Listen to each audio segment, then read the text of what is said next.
Can I tell you, I got to start off with saying I'm obsessed with Bellator. Okay, awesome. I'm obsessed with Bellator. That's great. I feel like Bellator is, I don't know the right way to say this. As a layperson's fan of MMA, which I would say I know more than the average person, simply from my listening to Rogan's podcast. Right. But I'm obsessed with Bellator because I went to the event. I didn't go to the event. I was in San Jose 2 weeks ago when Mousasi fought Rory McDonald. Right. And dude, it was like almost going to an all-star game. I know that sounds ridiculous in a sport where the lifespan of the average athlete's only like 5 years, maybe something less than that. Yeah.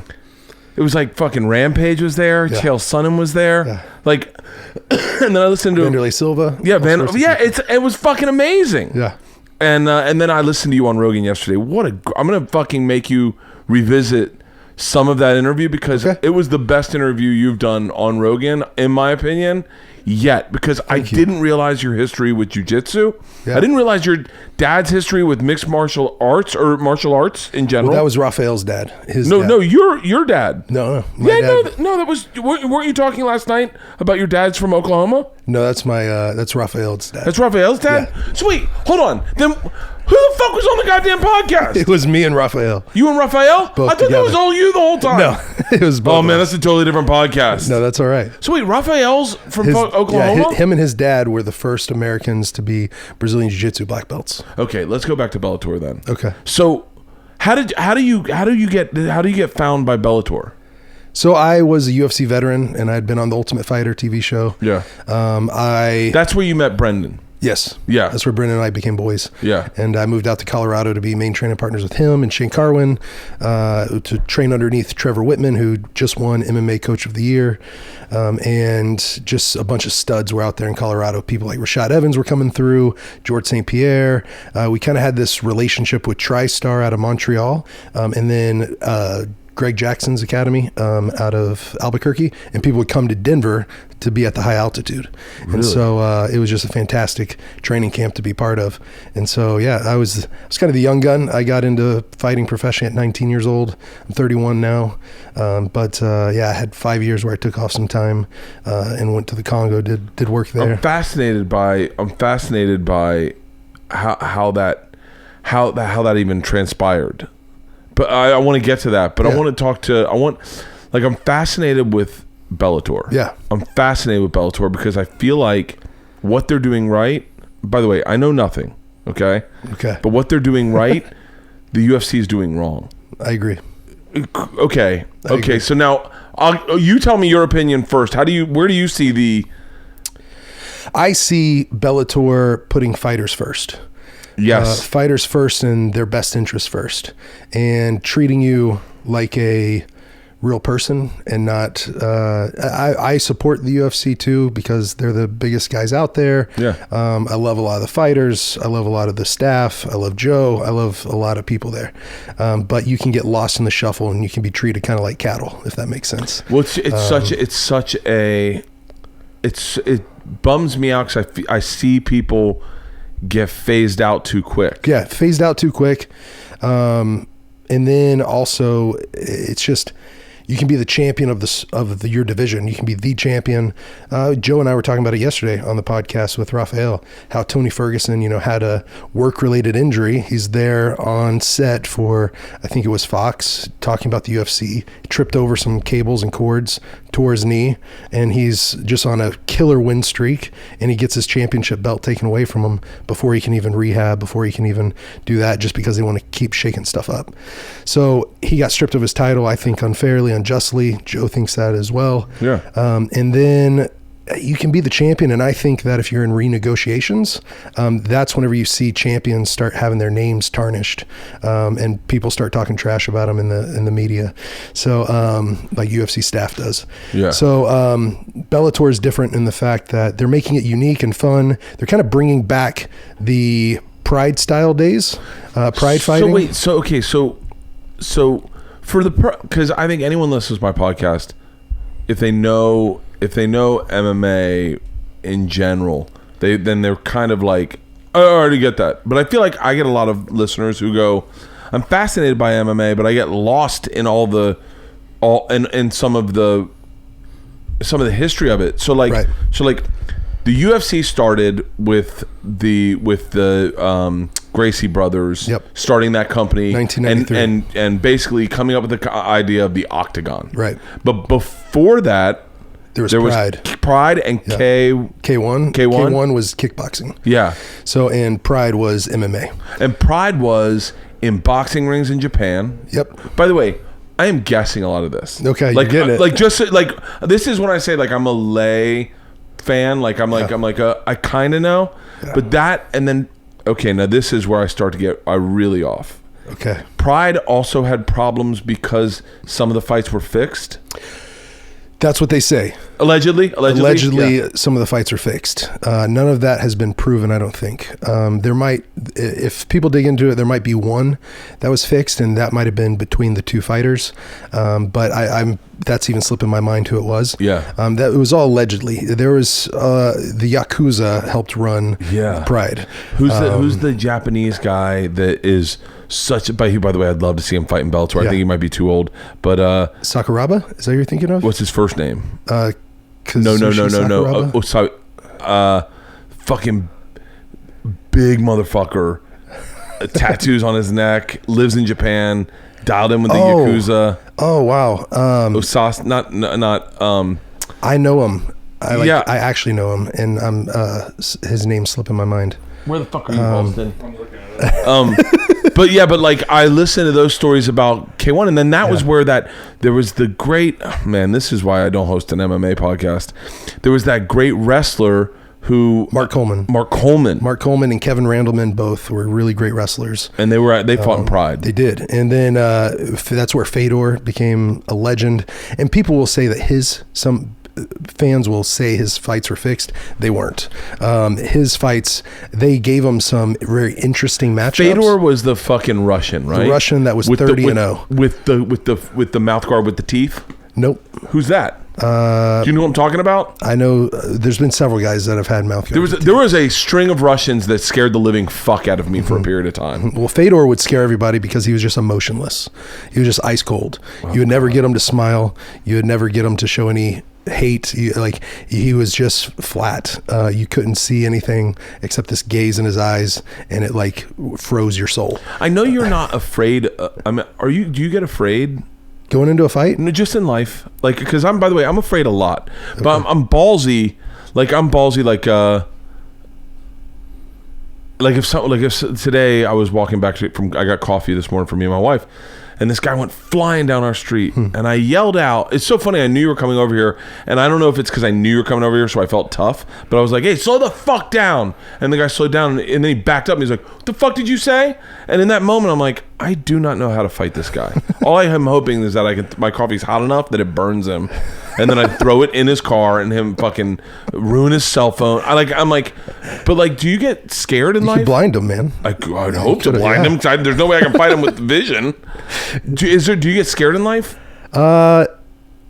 I think fighters have to have a little bit of a screw loose to get in there and fight, because getting into a fight, I'm actually really excited about it. I anticipate it. I'm excited to circle the date on the calendar and be like, that's the day. Yeah. And then whenever that day approaches, it's like, I wake up and the first thing I say in the morning is today's the day, and just excited for the fight. But I think, what about in traffic? In traffic, someone cuts you off, and then you're like, "Hey, you almost fucking hit my car," and he's like, "Go fuck yourself." Because I know I'm really good at my strength is comedy, so I can cut someone down. Like this guy pulled in. There's a few. This is really sidetracking this. There's a few laws about driving that I feel like I know that no one knows. Okay. Right. Number one is if you're going to merge onto a 2-lane road, take a right on a stop sign onto a 2-lane road. Both lanes need to be clear. That's a law. Okay. It's a law across the board. Yeah. You can't just one lane clear. And the reason I know that is we were in a car accident because my buddy merged into one where the car was there, and he went out of control, ran into a pole. And so the cop was like, "No, you're at fault. It has to be clear." And that always stuck in my head. So the other day we're on Franklin, and this guy almost hits my car. Same scenario. And I honk at him, and he pulls up, and he's like, Do did you want to say something to me? And I'm like, we're in so much traffic, I'm not really scared, but I know I can hurt his feelings. And I go, hey man, I honked so you were going to hit my car. He goes, no, I wasn't. I said, just so you know, both lanes need to be clear if you're going to merge in. He goes, that's not true. I said, it's actually the law. I'm looking at his wife or his girlfriend, who is not that attractive.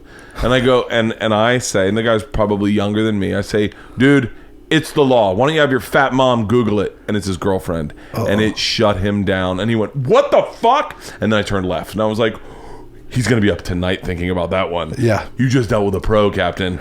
You just got, like, I hurt you in a way that might end your relationship. Like, oh, fuck. Anyway, but like I go, that's where, so like if you get all cut off in traffic and a guy's like, the fuck? And clearly I think you look intimidating. Yeah. But if a guy gets out of your car, do you get I'll buck up too. But then also I don't know why I have this habit, especially if my wife's in the car and the guy's getting all, I think the confidence coming from knowing how to fight, de-escalates a lot of conflict. So I normally wave at them and smile whenever they're flipping me off. And so I just kind of, I don't know why I do that, but if someone's flipping me off, I literally will just smile and wave at them. When was the last fight you got into? Like that wasn't arranged. It's been a while, man, because as a professional fighter, you really have to be careful. I mean, really? if you get in a fist fight and you get caught, I mean, your hands are considered a weapon, and so it's no bueno getting in a fight. So what do you do? What do you do if like a guy talks shit at a bar? That's gotta happen. Do you drink? No, I actually don't. Don't drink at all? No. Never? No, I did a lot. Oh, a lot, shut up. Lot. Yeah, you're like Tate. Yeah, I would go wild. For real? Yeah. Well, I bet you were terrifying when you went fucking wild. And I had gotten in fights. So I was at a bar in Vegas once, and I was there with a bunch of fighters, and it was the Encore, right? At XS, or sorry, is it the Encore? No, it's XS at the Encore. It's a nightclub. I think I know what you're talking about. Yeah. And or it's just the XS symbol, and so letters.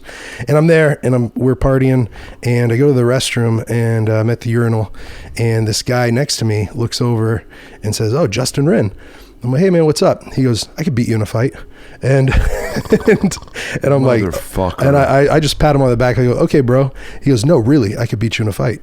And I'm like, "Brother, it's all right, man." He goes, "I was a wrestler." And I'm like, "So was I.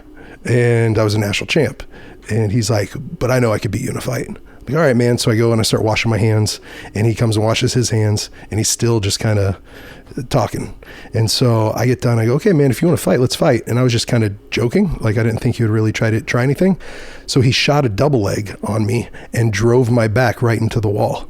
But what he did was he left his head up, because whenever you're driving a double leg, you use your head to really drive. So he left his head up, and I just... brain's thinking in this moment, oh, you left your head, you shooting a double leg, but you left your head up. Bro, come on, I know I'm drinking and having a good time, but you got to fucking protect your head. Yeah.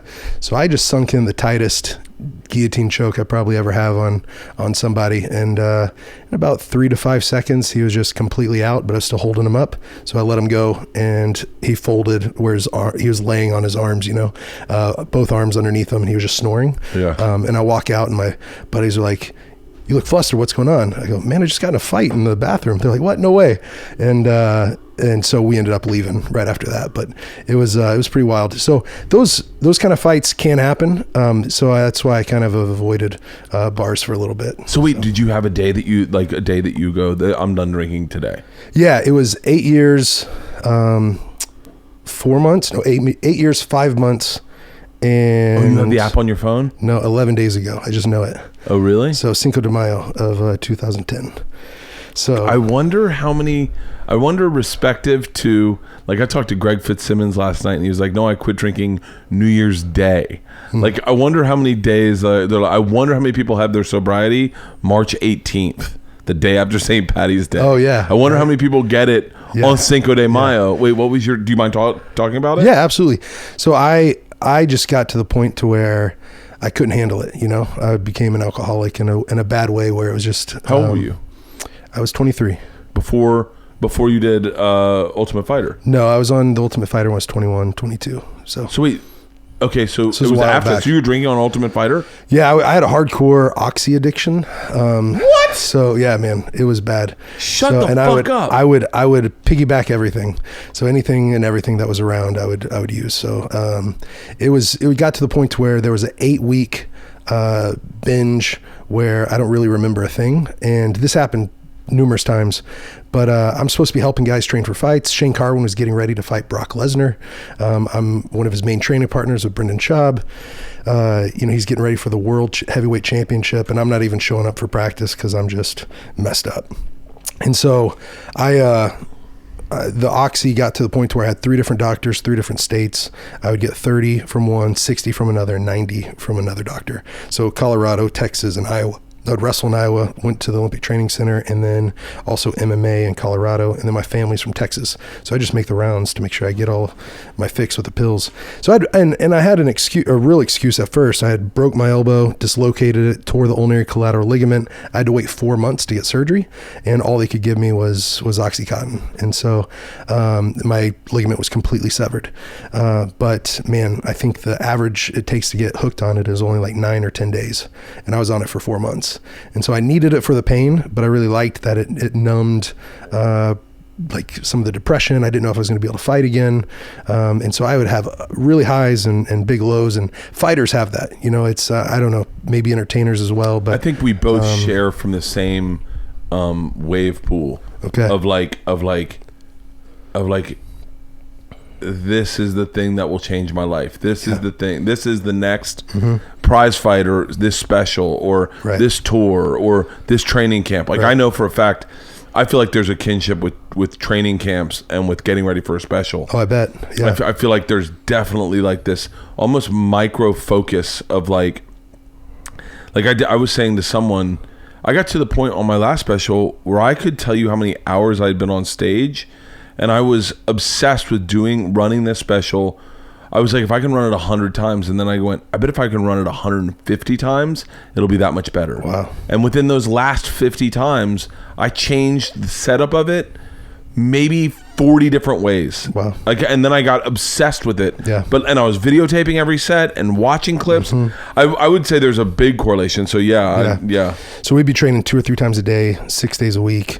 And we'd be watching film in between. I mean, it was, we were obsessive with it, but my addiction started taking me away from training to where I'd wake up and I'd have my steel cut oats with agave nectar and berries, and I'd have my whole wheat toast or egg whites and my smoothie or green drink, and then I'm turning on my vape and taking the pills and drinking my liquor before I walk out the door to go spar with like Shane Carwin, Brendan Schaub. How could you even do that? Because I cannot. Once I drink, I'm done for the day. Yeah. I take that back. I used to be able to get on my treadmill with a box of wine. It would be like it was, and I don't know why, but it was just, I could do it. It was like I'd walk and just drink wine and watch guys, diners, drive-ins, and dives. Right. And I could just drink wine and be fine. And then I'd get off and I'd be drunk, but I'd be sweating.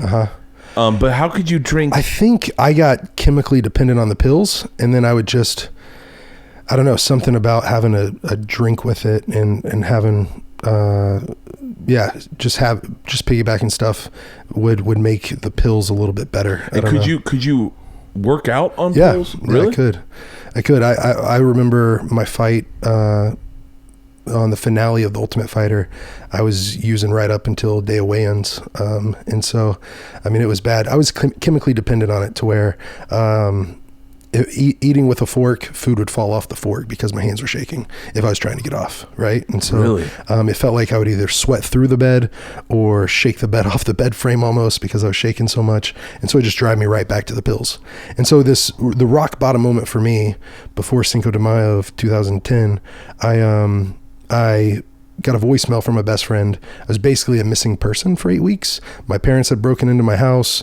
They found, Coke residue everywhere and pill bottles, and I was living like a pig. And then I got probably like 60 or more voicemails that were unanswered, and I just wasn't paying attention to them. It was just a blur for that 8 weeks, right? And the most recent one was from my best friend at the time, and he said on the other line, "I can't believe you missed my wedding." That's how it started. "I can't believe you missed my wedding." And then all of a sudden, "I can't believe my best man didn't show up." And so I was that far gone, to where there's a saying, hurt people, right? And so hurt people. Yeah. Wow. Yeah. That's like a fucking Hemingway statement. So that's where I was. I was a hurting dude with these addictions and depression. Where was the hurt coming from? I think it came from my childhood, honestly. Really? Yeah, my childhood dream was to be a MMA fighter. It didn't fulfill me the way that I wanted to. But the reason I even found MMA was I actually grew up getting very, very heavily bullied. Dude, yeah, I was bullied, but I was bullied in like I don't think anyone would see me as being bullied. Okay. But I was definitely, I have a weird trigger of helplessness, of when I feel helplessness, it fucking fires me up in a way that I think connects with getting bullied, of when you're helpless and you're getting bullied, right, and you're like, there's no way out of this. I got to walk right past that table. Yeah. So wait, how were you bullied? Because you're a big guy. I am now. I didn't have a growth spurt until I was like a freshman or sophomore in high school. So 3rd grade to 8th grade was really bad. I grew up, I had tubes in my ears, and so it was so hard to hear. So you put silly putty in your ear when you're swimming? Yeah. Yeah. I did. No, yeah, Ryan Valerius had tubes in his ears. Okay. So David Valerius. Yeah. So exactly, that's what I had. And I always had ear infections. And because of that, it made it hard for me to be able to talk. And so I had a speech therapist from like kindergarten all the way through 6th grade. It was really intensive from kindergarten to 2nd grade. So I don't know, I didn't fit in really well with the kids. What did you sound like? How did I sound? So basically, if I try to say simple words like fish, for instance, and no matter how hard I tried, and the harder I tried, the worse it made it. And so it would be fush. No matter how hard I tried to say fish, it would be fush, you know? You know what's amazing?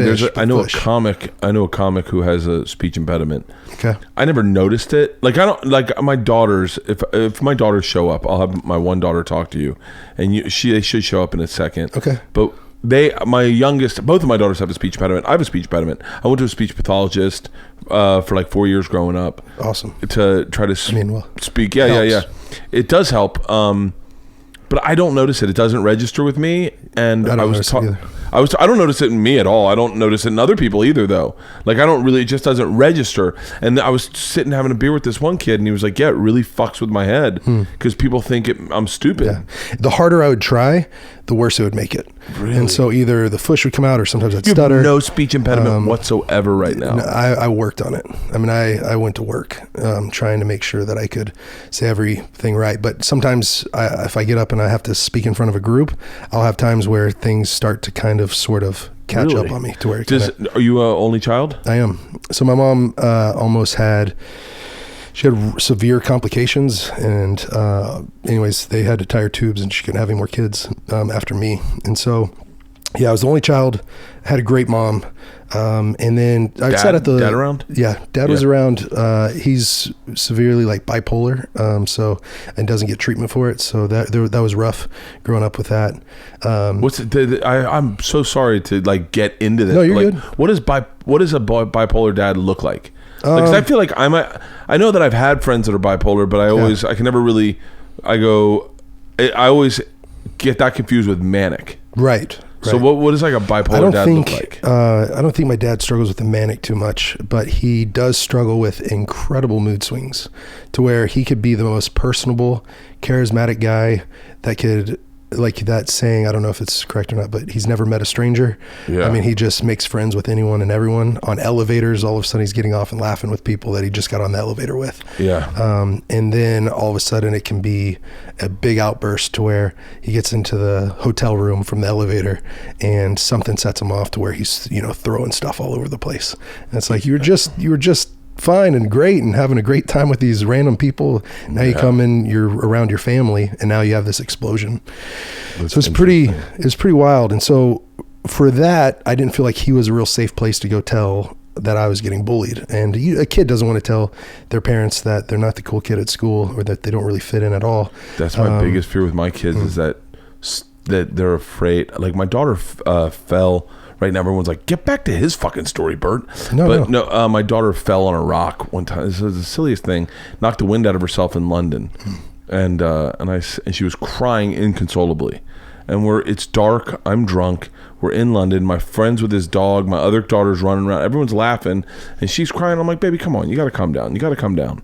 Listen, everything's great. We're in London. We're having a great time. You just knocked the wind out of yourself. You got it. I'm like, you're I said something like, you're beautiful. I'm telling her all the positives. Yeah. You're popular. Awesome. And she just shuts down. She goes, Dad, I am not popular. And I went, what? She goes, I'm not popular, Dad.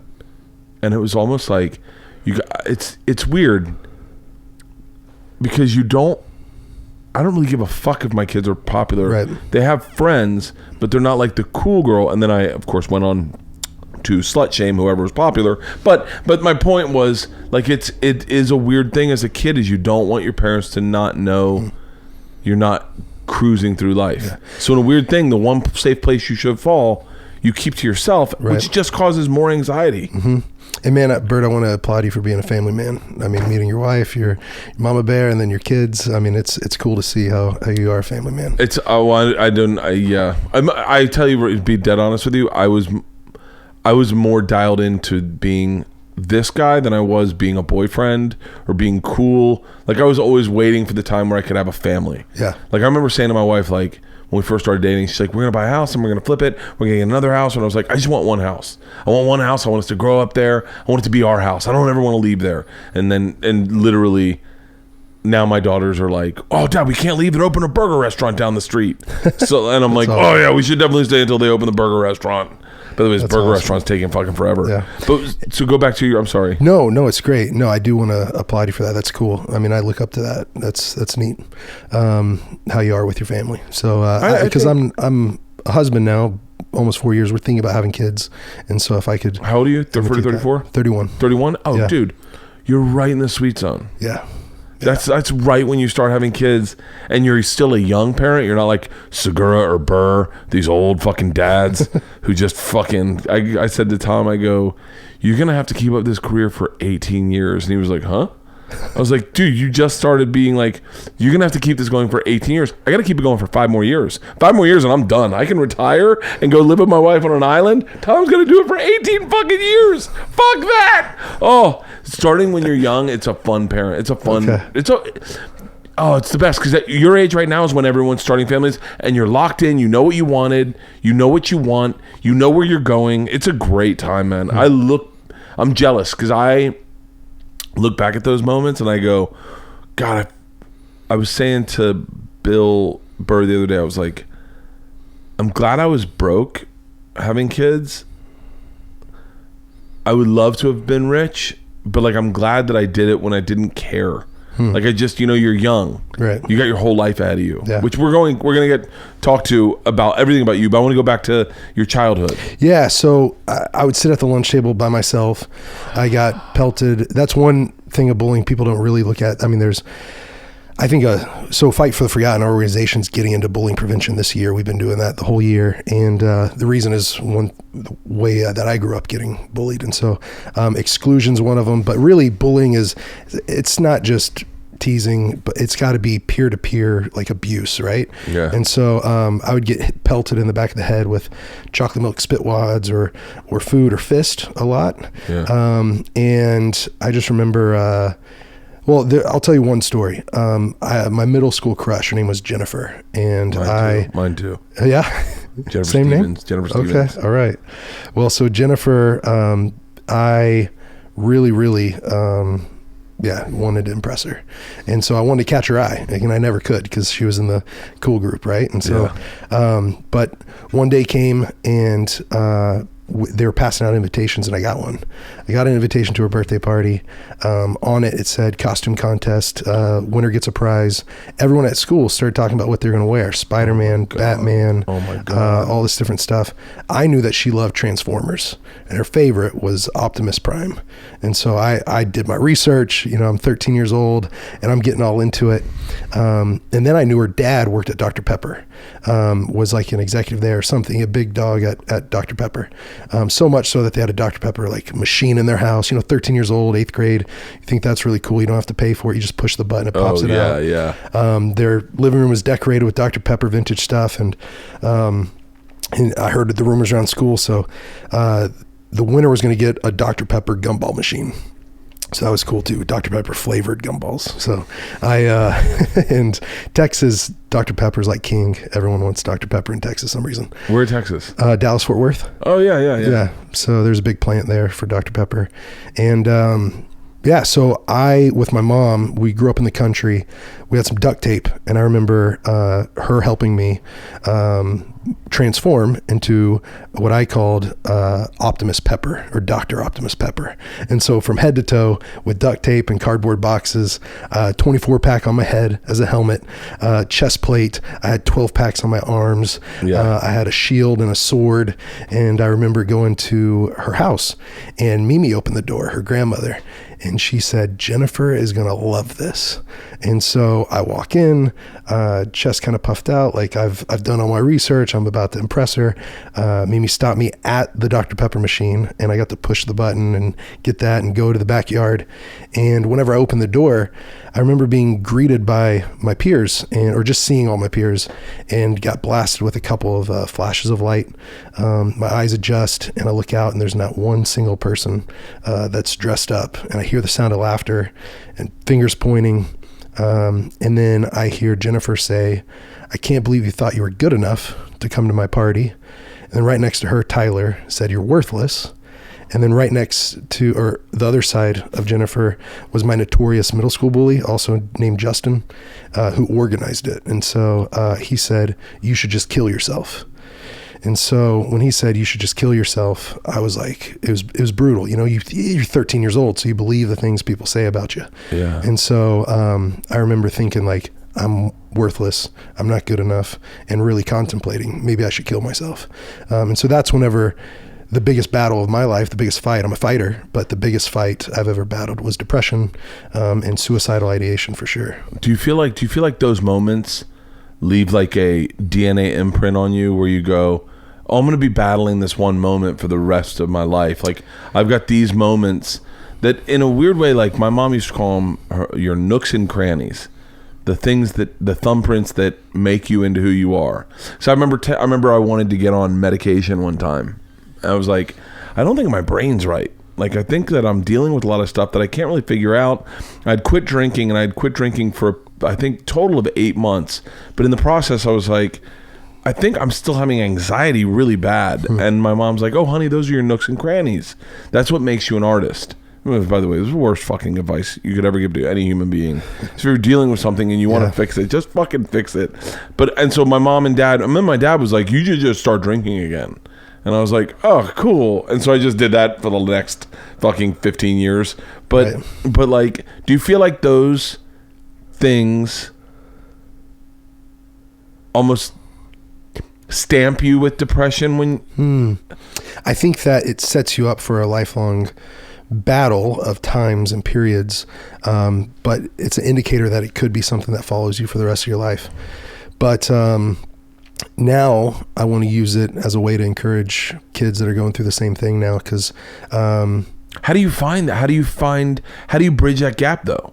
Like, how do you get to that kid who's alone at a lunch table? Yeah, I don't know if you just saw, but I did this, and it follows me. I pull on my shirt. Dude, can I tell you, 9th grade, I don't know his name, I won't say it. Okay. And I won't say the other guys' names. 3 of my friends were making fun of the kid who was pulling his shirt. Yeah. And what he had was he had a stomach nipple. He had pulled his shirt so much. And I saw it I was like, that's really interesting that you noticed that. I didn't even notice that. But my 3 friends were like, yeah, that's what fat guys do. By the way, I do that all the fucking time now. Yeah, I do. I've never once put on a shirt and not fucking stretched it with both arms. Just I do that every time. I did it this morning. Dude, I do it to every shirt. Yeah. Why don't they just make extra larges a little bigger, and I'll feel a lot better about myself. Right. But the tugging the shirt. So I would do that tugging because the kids would pull my shirt up and slap my belly, pink bellies, and twist on my nipples in front of the girls. And so it's just been this lifelong thing that's followed me. I've tried to stop it being a habit, and then I'll do it, and then I'm like, freaking stop. But no one, everyone sees you as just an alpha. Like, everyone looks at you as like a fucking straight up alpha. Like, but it took me winning 2 national championships in wrestling before I could finally take my shirt off at the pool. Before I could take my shirt off at the pool, I had to win 2 national championships. After the first one, I still wouldn't get in the pool. Or if I did, I would wear a t-shirt, and I'm pasty dude. So I would just say, I don't want to get sunburned. Yeah. And that's why I'd wear the shirt. And sometimes. So then take me from that party with the Dr. Pepper machine. God, that bothers me so much. as a guy who, you know, I would definitely say I never bullied anyone in my life, but I'd be inaccurate in saying that because I'm certain I did and didn't even notice that it was affecting someone's life. It's like last night I was obsessed with this. I was obsessed with the concept that people say, people go, I'm not racist at all. And then I go, yeah, but you're not the one that gets to say that. Like no one gets to say, like that's like me going, I'm a great husband. I don't get to say that. My wife says he's a great husband. Yeah. Like I don't get to go, everyone's going to say that. And I was obsessed with the concept that you can't go, I'm not racist. You don't get to call yourself not racist. Your actions are affecting other people. Those people get to say, oh no, that person's actually racist. That's how that works. I was obsessed with that last night. Because that woman that said the black kid touched her ass. Did you see that? No, I didn't see that. No, this is a fucking lunatic woman who a young child, an 8-year-old, maybe 9-year-old, happened to be black, walked into a convenience store in New York, and his backpack brushed her ass, and she said, "He grabbed my ass." He's a young black kid. She saw the kid. He's 9 years old. He grabbed my ass, and she fucking called the cops on him. Wow. And then she was like, "I'm not racist." No, you're not allowed to say that. Yeah. You're definitely not allowed to say that. Yeah. Because they get to say you are or you're not. Right. That's your actions speak. So when I say I'm not a bully, I've never been a bully, I can't say that because I don't know how my actions have ever affected anyone. But I do hear that story and I go, what's fucking wrong with those people? Yeah. And so where are they now? And how do we find them? And how do we pay them back? Yeah. How do we just little ways? Well, I know that now my way to not necessarily pay them back, but to help is I get to go in schools, share my story. I get to encourage kids. We got a bullying prevention program and curriculum that we equip martial arts academies with. Yeah. And they get to teach character development, humility, and self-respect. And humility. That's one of the things that all mixed martial arts teaches that I wish I had. I wish I had more humility. I wish I could be better at like sometimes the things I say in my head are so bad, but it's all about my ego or my self-esteem of me like trying to protect myself. But I hear them said in my head and I'm like, well, Jesus Christ, Bert, like where are these coming from? And I think just a little bit of fucking self-confidence that like wrestling or mixed martial arts gives you would have fucking helped. Wrestling turned my life around. Really? Wrestling turned my life around because I had 2 Olympic gold medalists that coached me in high school. There wasn't another high school in the country that had 1 Olympic gold medalist, and my high school had 2. My parents had to sacrifice a lot. They saw my passion for mixed martial arts. I was watching it as a kid, and I said, I want to be one of those guys. What was the first things you started watching? UFC 2 through 9, because the VHS shop that I went to, they didn't have 1 to 10, so they had 2 through 9. Really? So, or maybe it was 2 through 11. But anyways, they didn't have first one, so I didn't get to see Hoist Gracie in the first one. But I remember watching them. Yeah. I remember watching them. They came out. Their interviews are so cheesy. Dude, but there was like, I remember first hearing about Hoist Gracie and being in a room and he was fighting some monster, and they're like, dude, he's gonna win, and I was like, there's no way, and they're like, no. They were playing it on repeat on pay-per-view, and we had the box with the chip in it. Right. Oh yeah. And they're like, no, he wins, and I was like, there's no way, the guy's fucking huge, and the guy's like, bet me money. It's probably when he fought Ken Shamrock. Yeah, probably. Just shredded, yoked up dude from the WWE and catch I was like, there's no way. Look at him. Look at him. That's what first blew my mind. So for me, what drew me to MMA was when I first picked up the VHS tapes, I looked at it and go, these guys don't get bullied. You know, these guys don't get bullied. And when I turned it around, that's where you're into was. That's so interesting. Why people fight. You know, Rogan was bullied. Yeah.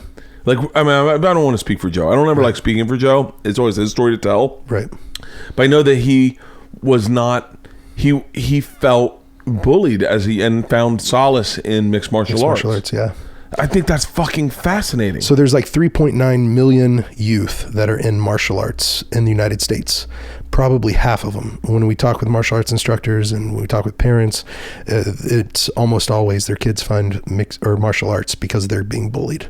And so if you talk to MMA fighters, probably, I mean, I'm just guessing here, but 7, 8, 9 out of 10 were the ones that were being bullied, not being the bully.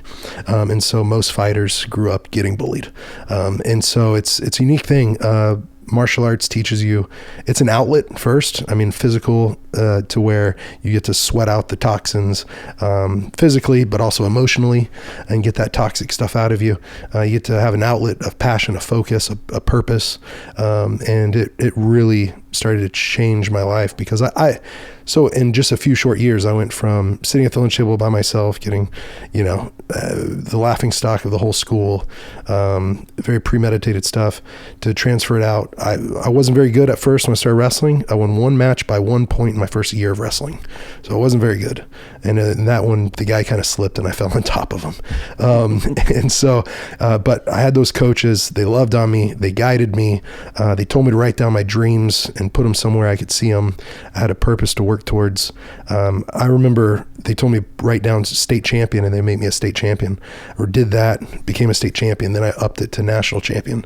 I put that above my bed to where when I was going to sleep, I was dreaming about it. When I woke up, it was the first thing on my mind. Wait, get me from the lunchroom to the wrestling mat. Yeah. Like you watch UFC Right. too, and you're like, oh, these guys don't get bullied. Yeah. And then did you just walk into a wrestling practice and like, I'd like to join the team? I was the only wrestler at my high school because I was in Texas. Texas is in a big wrestling state. Really? And so Oklahoma's huge, but Yeah. Texas, it's normally the high school football coach that's also trying to be a wrestling coach, and he's like reading a book or watching instructionals and Football's huge in Texas. Oh yeah, definitely. I went to Iowa State. I was recruited there. And when I went to the college stadium, I was like, cool. I thought it'd be bigger. And they're like, this is huge. And I'm like, it's like a high school stadium in Texas. Yeah.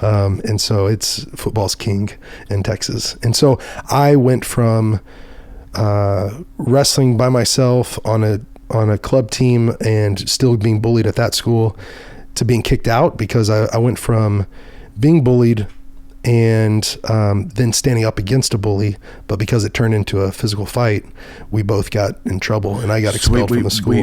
How, in 9th grade? This was in 10th grade. 10th grade? How Yeah. big were you in 10th grade? I was 235. 235, and you've This is a been big kid. putting up with this kid who probably didn't hit his growth spurt the way he had hoped. Yeah. And he's I just remember that. So there was this time where he was in the bathroom, and there's this kid named Billy, and Billy had some like learning disabilities and stuff. And I don't know if it was autism or what's that other Asperger's or Asperger's. Yeah. It was one of those. And he was literally sitting in between the urinal and the wall, and like his shoulders up against the urinal and the wall. And he's just slapping him in the forehead, like backhanding him in the forehead, saying, "You're so stupid, Billy. You're so stupid."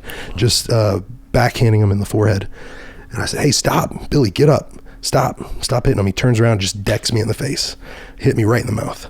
And I just remember, it's kind of weird, but I had a grin right when he hit me in the mouth. I was just like, now it's on. So yeah. He actually ran out of the bathroom, but I caught up to him and I hit him a couple times too. Ended up breaking his sternum. That's an understatement for hitting him a couple times. Breaking Right. his sternum. Yeah. So I broke his sternum, and then an ambulance came for him, and police came for me. And so luckily they didn't press charges or anything like that. His dad heard about what he was doing and then said, all right, he deserved it, Yeah. And so but I still got asked to leave the school. And so my parents made a big sacrifice. They saw my passion for wrestling, being the only kid at the school wrestling. Yeah. And they sent me 67 miles from our front door to my high school's front door because of the two coaches there. No, it was I lived in Southwest Fort Worth. Yeah. It was a little town called Crowley. And my high school was in Northeast Dallas. And so I'd have to drive through downtown Fort Worth. I'd have to drive through Arlington, and I'd have to drive through an hour to school every morning. Well, it was 67 miles, but having to go through that traffic, it's not LA traffic, but it's Dallas traffic heavy sucks. traffic. Yeah, absolutely. So then you went to the new school, and did you feel like, oh, this is a new lease on life. This is a new Justin. Absolutely. This is brand new. I'm going to grow my hair out. Get a beard. Absolutely. I'm going to be a vanilla gorilla here. It changed to where all of a sudden wrestling was cool at the school because the Olympic gold medalist. We were the second best wrestling team in the country. Went from a school that didn't have wrestling to then a private school that traveled the country. I think we went out of state 10 or 12 times a year to wrestle in Pennsylvania, to wrestle in Minnesota, to wrestle in Oklahoma, Ohio, Pennsylvania. We would go all over the place and because we had 2 Olympic gold medalists as our coaches. And so senior year, I was on it was wild because I went from the bullied kid that had to leave 2 schools because of it to then I was on homecoming court and prom court. I wasn't homecoming king. Is there a part of you when you're back, because you're 67 miles back at home? Yeah. Those kids are still living in your neighborhood. Yeah. Is there any part of you that is literally like, I wish a motherfucker would like, oh, please invite me to the Dr. Pepper party again? There was one time that they invited me to the football practice, and that the football practice was, the football team invited me out to their wrestling practice because the coaches said wrestling will make the linemen better.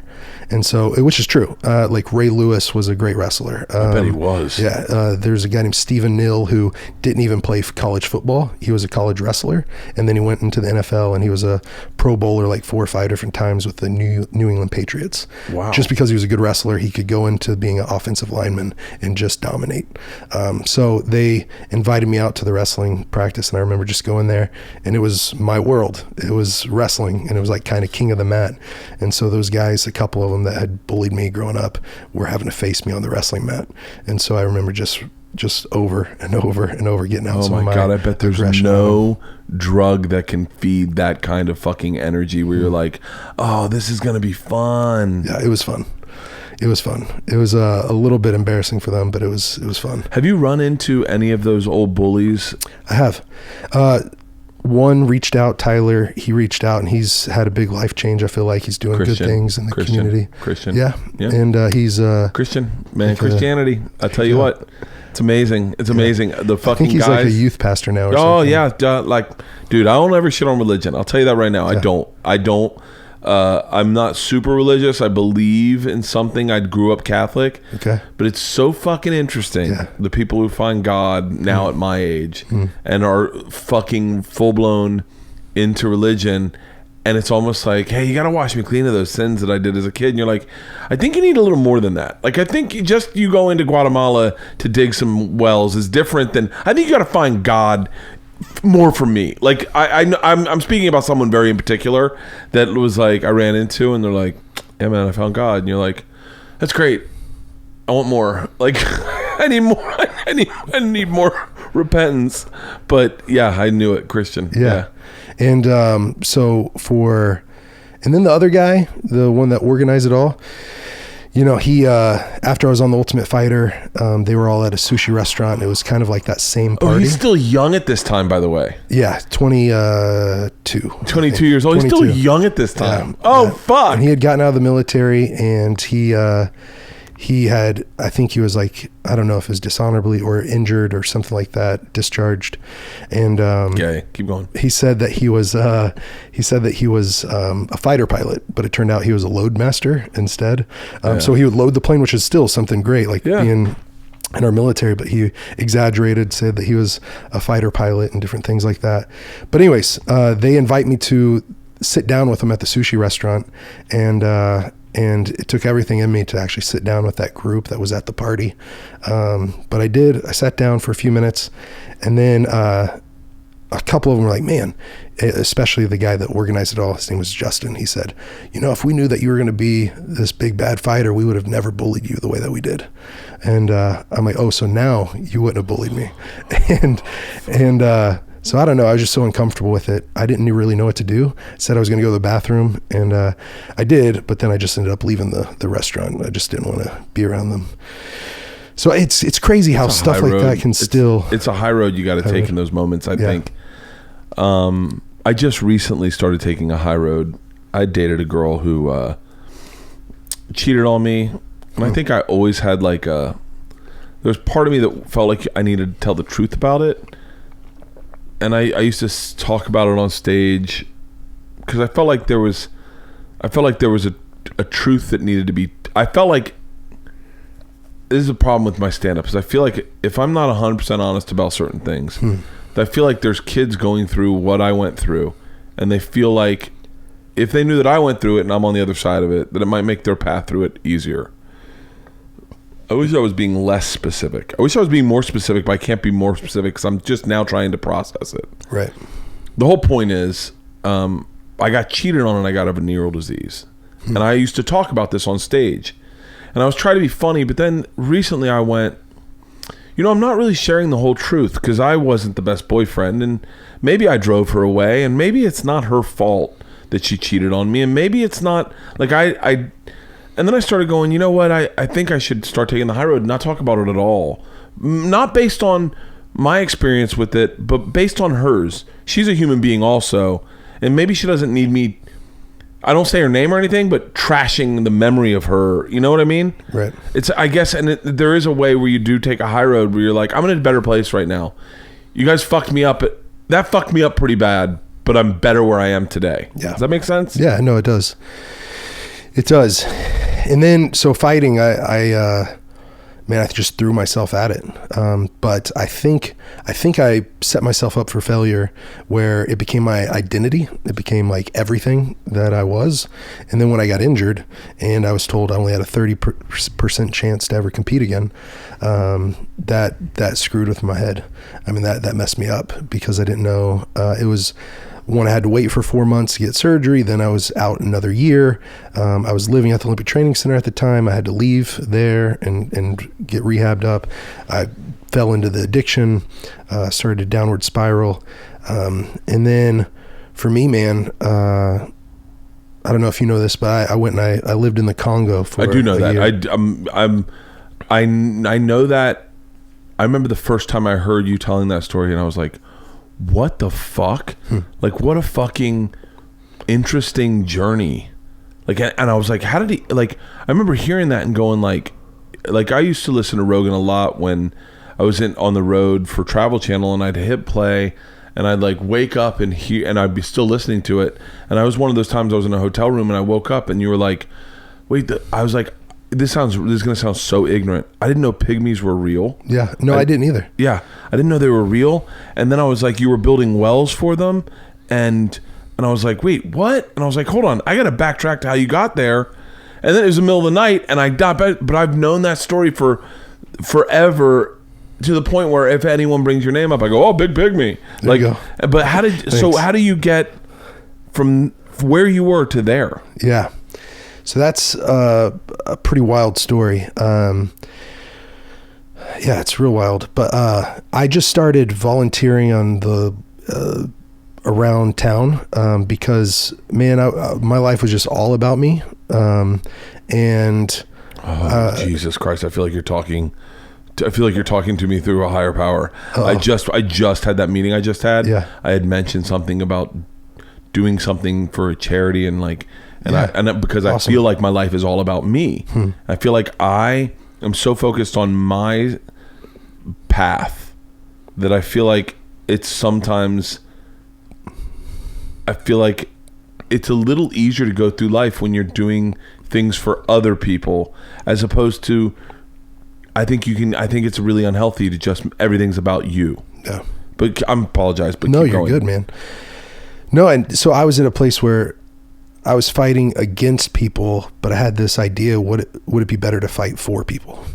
I'm a fighter against people, but let's fight for people. And so I started volunteering at the local children's hospital in Denver. Had to go through like night training courses and get certified and become an official volunteer. And man, that will change. How old are you at the time? 23. 23? Yeah. Jesus Christ, you're so young. Well, man, I'd done a lot at that young age. I mean, not trying to pat myself on the back, but I had like wrestled in Moscow. I kickboxed in Amsterdam. I'd been the main event at the Hard Rock in Las Vegas. I'd been on the TV show. I'd accomplished a lot almost of the stuff I wanted to. Almost. Yeah. The childhood dream became a reality. Yeah. Then it turned into a nightmare because of the addictions and everything else. And then even that got ripped away from me whenever I hit that rock bottom moment, missed my best friend's wedding. And then I go back to training with Brendan and Shane and a bunch of these guys. And they're all looking at me different. And they all took a vote. And it was 34-1. They kicked me off the fight team. They said, you need to go get help, man. You've got a real problem. Really? Yeah. So it was, and I mean, this isn't like pointing a finger back at them. Like there was other guys that had problems too, but mine was just so much worse, and so visible, to where they could smell me when I was coming into training and everything else. And, smell the liquor on my breath, or, while we're about to spar, while we're about to punch each other. That it was what I needed. It definitely woke me up. So then I heard a quote, and it was, "No act of kindness, no matter how small, ever goes wasted." No act of kindness. Yeah, I think that's how it is. No act of kindness, no matter how small, ever goes wasted. Yeah. And I was just like, man, I should start doing something for some people. And, because some people really rallied around me and tried to help me when I was going through the addiction and helping me get clean. So, started at the local rescue mission, or like homeless shelter. Anyways, it was helping around at a few other different places. And this is actually, I haven't even shared this with Joe, or on really many shows or anything, but so talking about a higher power, I ended up finding myself in a place, 11 months I stepped out of fighting. And I just wanted to be sober and I don't know. And I started helping in different places. And then I found myself in a place where I was broke as a joke. I was getting evicted from the place that I was living, because I didn't have a way to pay the bills. I hadn't taken a fight, and that's all I knew how to do. And I found myself in a place where I said a prayer. I said, "God, what do you want me to do with my life?" And I was just in a broken place. What do I do with my life? And this is kind of, it feels like it's a conversation just between us. So I'll share it. Man, I got lit up, and it'll sound nuts. I'll sound actually crazy probably. I had a vision, and it was like a movie in my mind. And I was in this rainforest, and I don't know how to really explain all this, but I'm walking down this footpath, and I'm clearing thickets out of the way. And all of a sudden I hear drumming, and I keep walking, and it's a little bitty thin footpath. I have no idea where I am. And then I hear drumming, and then I hear singing, and then I come into a clearing, and I meet this guy that his ribs are poking out. And he's coughing. I know that he's sick, and I see these other people. I don't meet them, but I see them, and I know that they're hungry, and they're thirsty, and they're poor, and they're sick, and I knew that they were enslaved. I just knew that in the vision some reason, or the movie in my mind or whatever. And I'm a big believer in visualization, and bro, I've tried a lot of different psychedelics, and I've seen things before, but this was unprompted, sober, and it blew my mind because it was so vivid. And I came out of the vision, and I felt like they were forgotten. And bro, I cried more than I've ever cried in my life. I don't know if you call that a little puddle or what, but I just was on my hands and knees, and I was just sobbing for these people who I don't know who they are, don't know where they are. And 3 days later, I still feel like I'm crazy every day, but I just feel like I have to find out who are these people. And I meet this guy named Caleb, and he was buddies with Bear Grylls, the Man vs. the Wild guy. Yeah. So he's a little wild. He was a humanitarian. He had done a lot of stuff around the world doing good works and everything. And I'm like, well, this guy's kind of wild. Maybe I can tell him this vision thing. I tell him, and bro, I'm not kidding. He stops me and goes, "Those are the Pygmies." And I go, "Who?" He said, "They're in the Congo." I'm like, "Where?" He goes, "Yeah, I've been there. I met them. If there's anyone that's forgotten, it's them."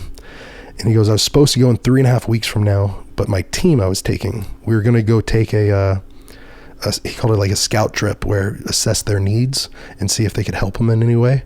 He said, but the rebels took over the airport we were flying into. And so these guys are husbands, they're fathers, they've all backed out. I was thinking about canceling my trip today or tomorrow. He goes, "Look, if you got a vision, if you go, I'll go." And all of a sudden I'm like, what? This is wild. It was wild, bro. It was wild. I didn't, and I don't share this normally because I know it's wild. I know it's crazy. But Caleb and I went with a buddy named Colin. They saw the piece of paper that I'd written down, forgotten on it, and underneath a few different points, they're hungry, poor, and thirsty, and enslaved. And we get there, and we land on a runway, and monkeys are jumping off the runway because it's grass, and had to fly into a different place.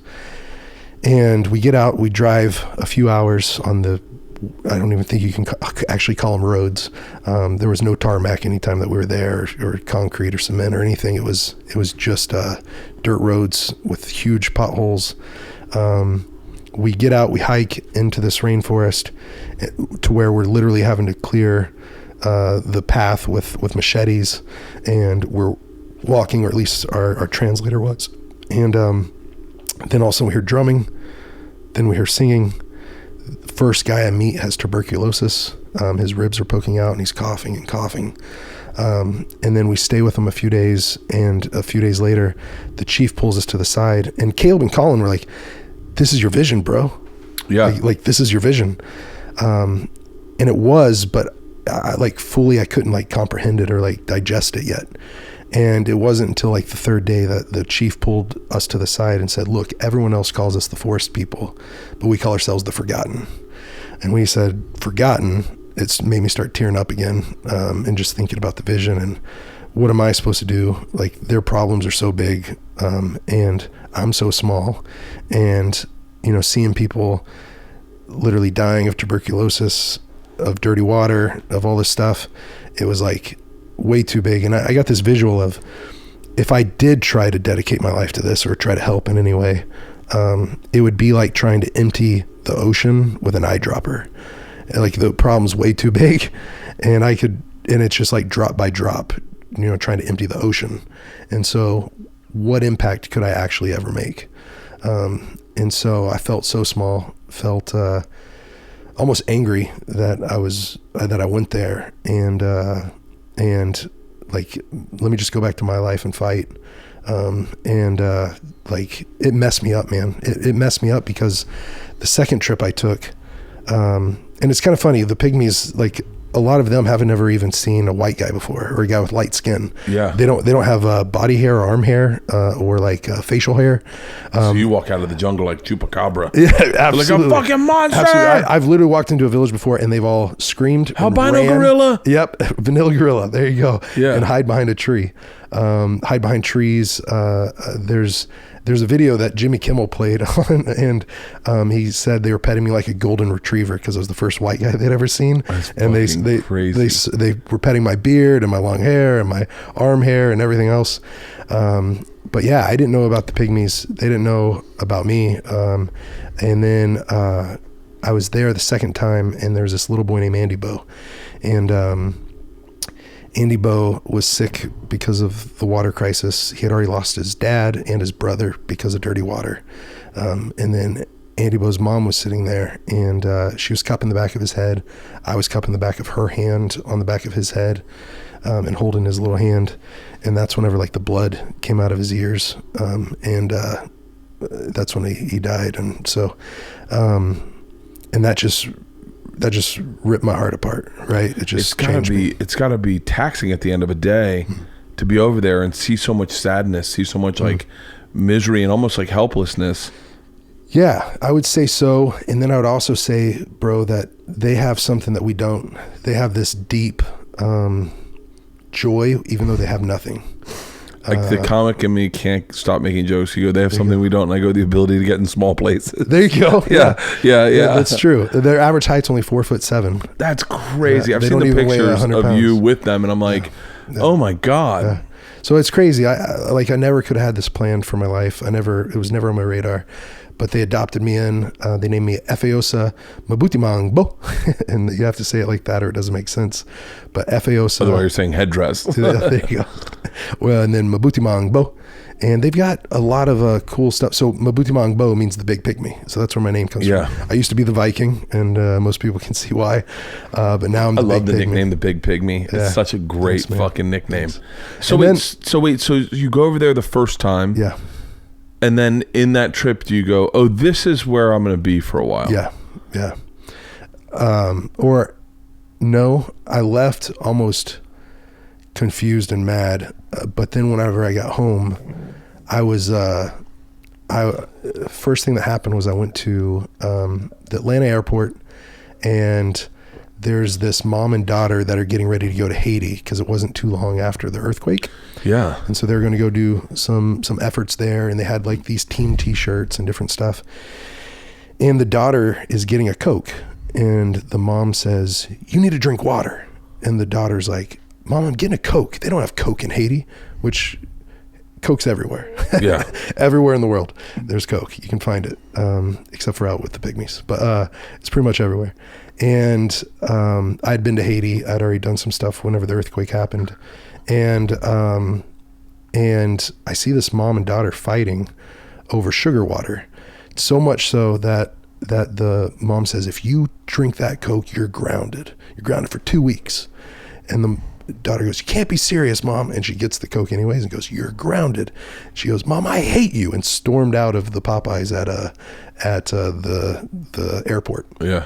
I was just like, By the way, I think I know that Popeyes that you're talking about in Atlanta airport. That's how fat I am. It's so good. Keep going. Oh my God. It's so oh my good. God. And then that just messed me up because I just got back from that happening with Andy Bo. And this kid doesn't have clean water. He already lost his dad. He lost his life and his brothers, and his mom's all alone. And I couldn't, and not that, I don't mean this on anyone, but I don't want to put this on anyone. It was me. My experience was I had culture shock in a way that it was hard to sleep on a bed because the Pygmies, they live in twig and leaf huts right on the dirt. They've never met a Mobutu Pygmy that had a blanket. The fire's their blanket. So they sleep right on the dirt. And when it rains, the rain comes through the leaves and drips onto them. And it's wild. I've lived out there for a year at one time, and then probably in total, maybe close to a year and a half or something, over the last like 5 or 6 years. But their culture, man, is awesome. Like they love each other, and it's a community vibe where, they live this Swahili proverb that says, if you want to go fast, go alone. But if you want to go far, go together.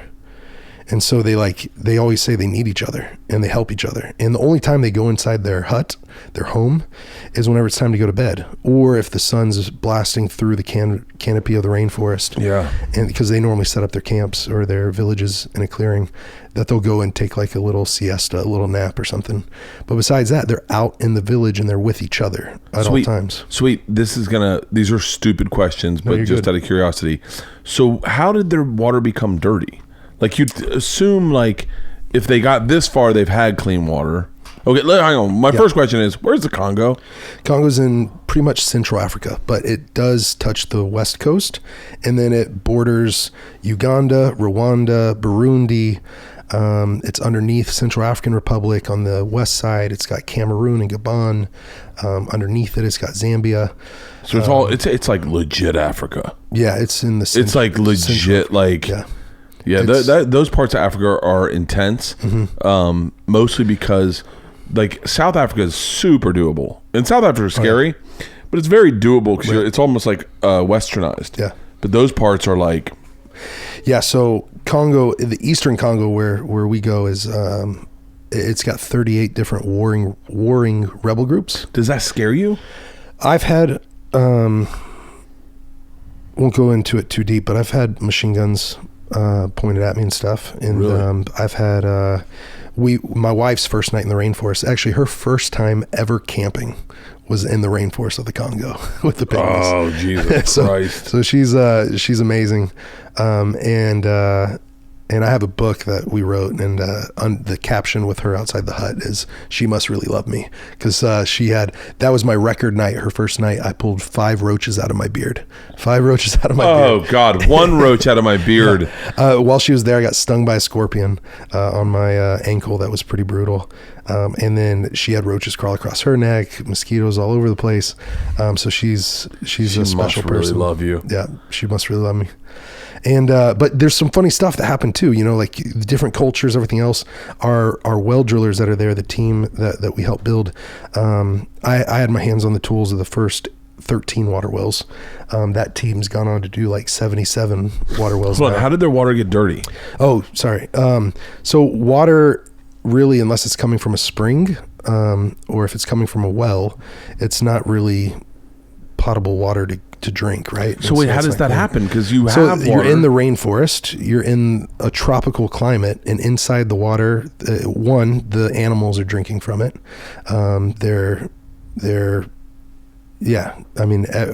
Feces in the water, and but how do we get from a place where how do we get?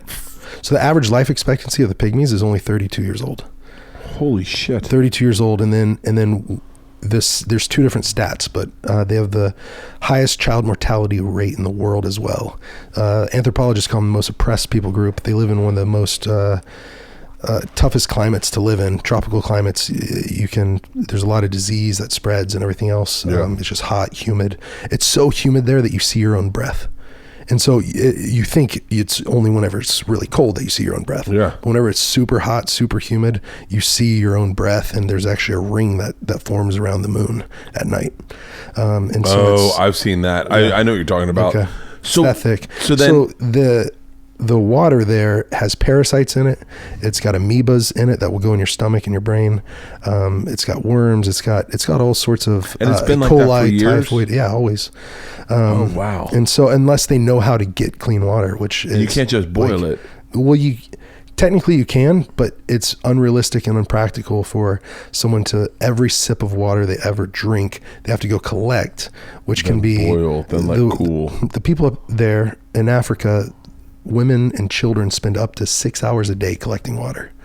Up to 6 hours a day collecting water, and then have to boil it all. And then whenever they have these big pots, the ash gets inside of it.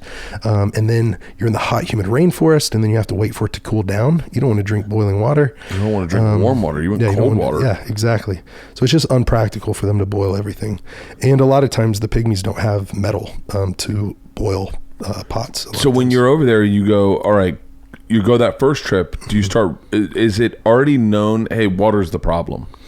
Yes, land, water, and food was the problem. They didn't have any land ownership for themselves, and so we got to lobby and petition and to work with a local, state, and national government to buy land back in their name, the tribe's name, because that's the strongest thing in Congo courts. Well, it's so bizarre to me that this is you doing it. Well, it's me with a team of locals. I know, but still, like, it's just like, it's so selfless. Like, there's so many people not doing anything for anyone else, let alone, like, if you give me the opportunity to buy land in Africa, I might buy it for myself to do a vacation property. But, like, I'm not, like, the last thing I'm thinking is, like, oh, let me make sure to lobby to get the property back in their names so they have something, Well, I think it was just the connection I made with them, man. The connection and those moments that changed my life, of, like, Andy Bo passing. And seeing people that call someone master and, like, not having freedom, and to not have clean water, and know that whenever I got home I was getting my dog water, that Cane Corso I was telling you about. I'm getting him a bowl of water, and these women and children would walk up to 6 hours to be able to drink from my dog's bowl, because that's clean water, right? That's crazy. So it was pretty wild. And but there's some awesome stuff about their culture. Like, some people do, our well drillers would do dowries. And so they would have to get like 8, 10, 12 cows, and then 15, 20 goats. And sometimes it was less than that. Sometimes it was like 6 cows and 8 goats or something like that to be able to take to the wife's family, to be able to negotiate and say, I want to marry your daughter, different stuff like that. But that's the normal culture in most parts of Africa, is doing a dowry. And so I sat down, and I remember asking the Pygmies, I'm like, hey, I'm engaged, my fiance, but I'm just wondering, like, do you guys do a dowry? And they go, oh, no, we don't do the dowry. And I was sitting there with Chief Alando, Captula, or actually his real name Sangule. He's no longer with us. He was the man with tuberculosis. He passed away. Incredible man though. So Captula means shorts, because all he would ever wear was shorts, and so they just called him Shorts. So Captula, Chief Alando, and then Bajanji, and they're the elders in the village. And we're sitting around the fire, and I'm asking them just cultural stuff. We call it sitting around the Campfire University was what we nicknamed it. It's where they took us to school. And they would teach us about their way of life. They would teach us their proverbs. They would teach us just their history, and what they love about the forest. And I remember asking them about marriage and what you do. And it was so funny because they're like, no, we don't do the dowry. That's ridiculous. I can't believe they do that for cows and goats. And Pygmies won't eat goats at all. For some reason, we wanted to bring in goats to see if that could help them with not agriculture, but livestock. Maybe there's something we could introduce. Yeah. They think that goats possess like evil spirits. Oh, by the way, yeah. Yeah. They're not the only ones. Okay. Well, they will not touch them. They don't want anything to do with them. At least, and I think it's different varying village by village, because some villages, their culture is different than other villages that they've never even crossed paths with each other. Yeah. But we're sitting there. I'm asking about marriage, and they go, we don't do the dowry. And I'm like, well, what do you do? Well, if you fall in love with a girl, you go to her brother and you bring your sister to her brother and you exchange sisters. And I'm like, wait, hold on. What is this? We exchange sisters here. And so I'm like, wait, so if I fall in love with a girl, I have to bring you my sister. And then I say, I fell in love with your sister, take my sister. Have my sister. Yeah. And they go, yeah, that's how it works. It's a sister exchange. And that just blew my mind. I go, well, what if I don't like her? Or like if someone fell in love with my sister, which I don't have one, but if someone fell in love with my sister, what if I don't like your sister? Well, you can't deny him his right at love. So you have to exchange sisters. I'd be with my sister at clubs going, no, what do you think of them? Yeah, let's get on that one right there. There's no way I'd wait for someone to bring their sister to me and go, fuck, now I got to see. So they get married quick. They get married young. And then, but then I brought up, I go, well, I don't have a sister. So what would I do then? And so Alando and Captula and Bajanji, they start talking, and they're scratching their heads and they start nodding. I can't believe this is the first time this came up for them. And so they're like, wow, we've never had that issue. They look at me and they go, we'll take a cousin. And I'm like, okay. And then I thought about it, and all of a sudden I have a cousin named Jessica, and she's my only girl cousin. I have like 9 or 10 male cousins. And I thought about Jessica, and then I'm like, well, she's already married. So I tell them, well, I have one cousin that's a girl and she's already married. What do I do then? They start scratching their heads, looking at each other. And then I see Captula do like the peace sign. And so he's showing this like two. And I'm saying Bili, which is 2 in Swahili. And they come back to me and they go, well, we'll take 2 chickens. So should have started with the chickens. Right? So all of a sudden I was just like, man, it went from a sister to a cousin to 2 chickens. What if I don't have 2 chickens? Fine, we'll take the eggs. Whatever, just a couple eggs. Right. So it was just it was funny cultural stuff. So when did you get involved with the wells? That was an organization out of Oklahoma City. They taught me how to drill wells in Oklahoma. I was from Dallas-Fort Worth, and I went up there and just learned from them. And they sent me over with a well drilling kit, manual well drilling kit. And that was in 2013. 2013 was whenever I met an organization called Water 4, and then trained up a team there, and just passed on the knowledge. What the goal was with Fight for the Forgotten, our organization, and theirs, was we need to empower the locals. And so it can't be dependent on one man, and it can't be dependent on Westerners. It's got to be locally sustainable. And so we needed to equip them with the tools, educate them with the knowledge, and empower them to do it for themselves. That's the key. Yeah. Yeah. So what we would say is opportunity is greater than charity. That charity can be great, but opportunity is always better. And so teach a man to fish. There you go. Yeah. Give a man a fish, feed him for a day, teach him how to fish, feed him for a lifetime. Yeah. And so the whole kind of concept was, man, or thinking about it with charity is, charity can be great for natural disasters, for war, for people with disabilities who can't help themselves. But when it comes to poverty, man, people in poverty are looking for an opportunity. They'll take a handout, but they're looking for a hand up. That's what they're craving. That's what they're desiring. They're wanting to help themselves. Look, you're a family man. You want to take care of your wife and kids, and so do they. And so they're looking for that opportunity to be able to do it. So yeah. Oh yeah, I remember when we first got Georgia, and I was like, I'd I'd spent all my money on taxes. I didn't realize I was going to have to pay taxes on my money. Mm-hmm. And I was broke. And I remember calling Matt Frost and saying, just get me in as many clubs as you can. I'll do the rest. But I just want the opportunity to work.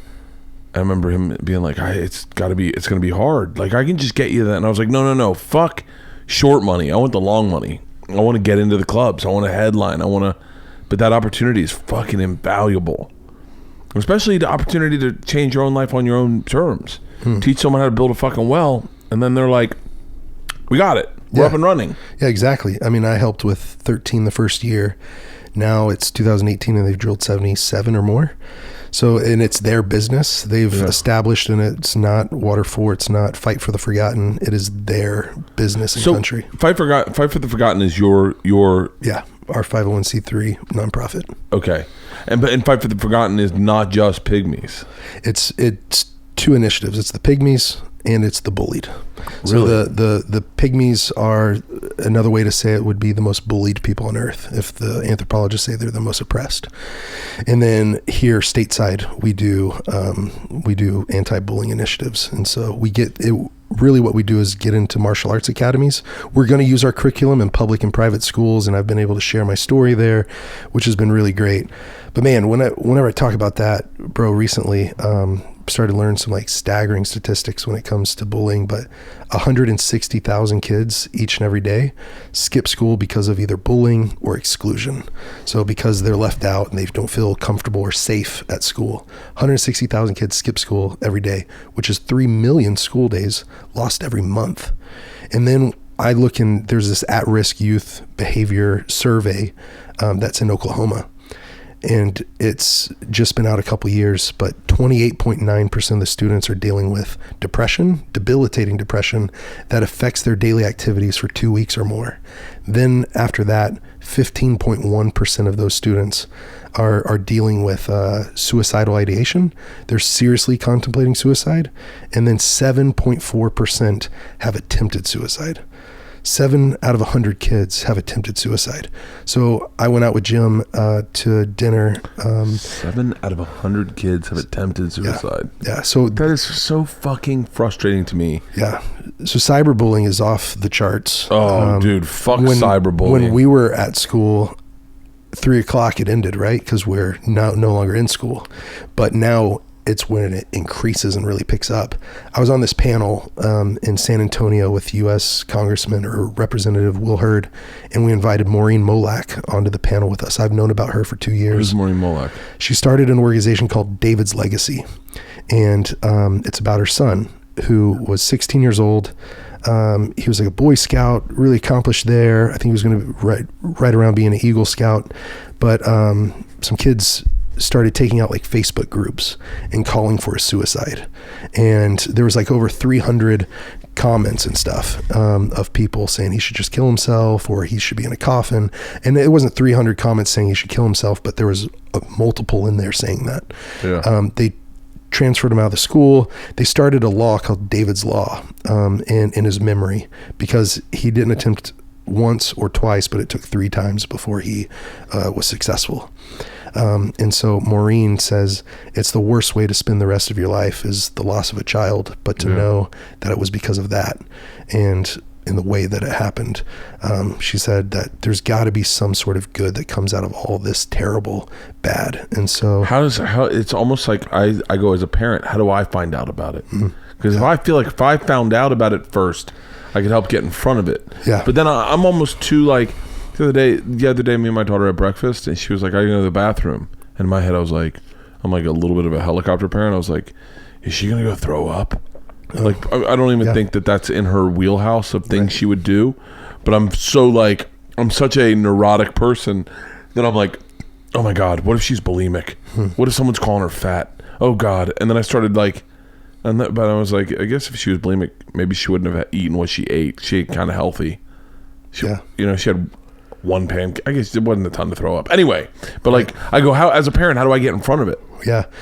I think being man, I think you're involved, so you're going to start seeing indicators and things like that. But whenever their daily activities start to shift and change and they start to isolate, and the signs of depression start surfacing or showing, and those insecurities start coming out more and more, they start talking negatively about their self and self-image and things like that. It's tough. And then whenever it comes back to the bullying, just real quick, where this is where Fight for the Forgotten, we said we got to do something here stateside too, was because I had my arms around my mom as she was crying, and I was wiping a tear from my eye, and we were just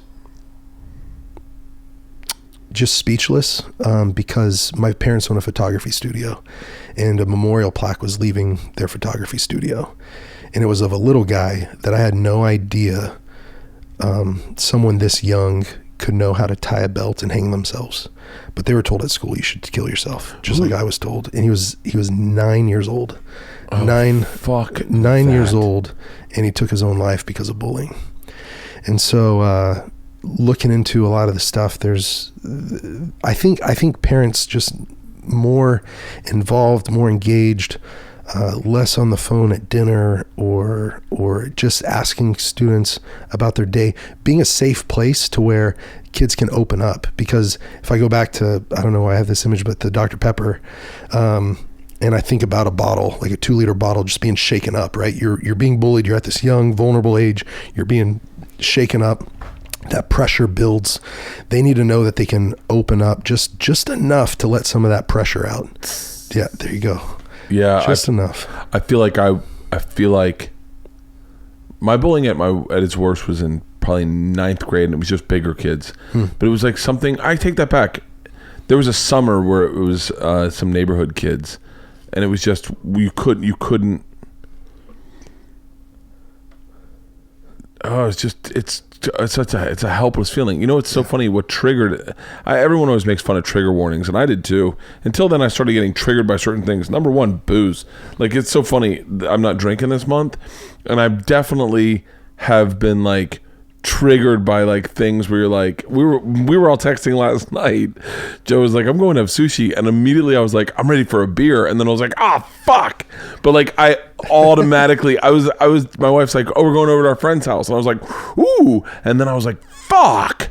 Like, I got no outlet. But the trigger thing for me is, did you ever watch Game of Thrones? Yeah, absolutely. Do you remember when they cut the guy's dick off? Oh yes, dude. For some reason, that guy's like the most evil character I've ever seen. That fucked me up so bad. Yeah. And I was like, I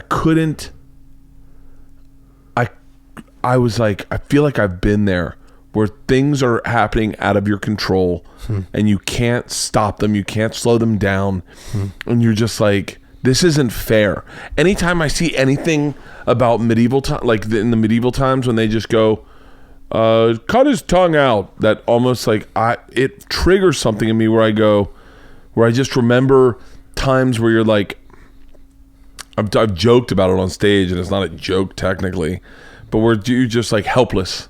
The parents are gone, you're in a house, and you're like, I want to go home, and you're just watching it spiral, like an older brother bullying a young, like, that fucking, I don't know what it does, but it just fucking freaks me out. I just hate that kids go through this shit. Yeah. What would you say to the argument? Because I know there are people probably making this argument, is that's the stuff that makes you into the man you are today. Yeah. No, I see that, and I mean, I see that point of view, and I feel like I've wrongly fallen into that perspective from time to time. Like whenever I first got into fighting, when I first got into fighting and was more alpha and stuff, I would be like, you know what, it made me tougher. You know, it didn't kill me, so it made me stronger. And what we're doing now with the bullying prevention, we're not trying to raise a bunch of snowflakes, a bunch of I don't know, fragile pieces of glass, you know, just trying to stop kids from killing themselves. Yeah, so it's peer-to-peer abuse. Whenever it's abuse, that's whenever it has to be addressed and changed, reported. Things have to change whenever a kid's being abused, even if it's by another kid. It's got to stop. Yeah. And so, Man, I would say, okay, so what we do, we have a curriculum called Heroes in Waiting. And Heroes in Waiting is bullying prevention, but mostly it's character development. And Heroes in Waiting is basically, it was taken from a TED Talk. This would be great for you to watch sometime. Anyone out there listening, it's called The Psychology of Evil. And it's by a guy named Philip Gambardo. I'm putting that in my, hang on one second. Do it, man. It's hang on one second. The Psychology of Evil. Yep.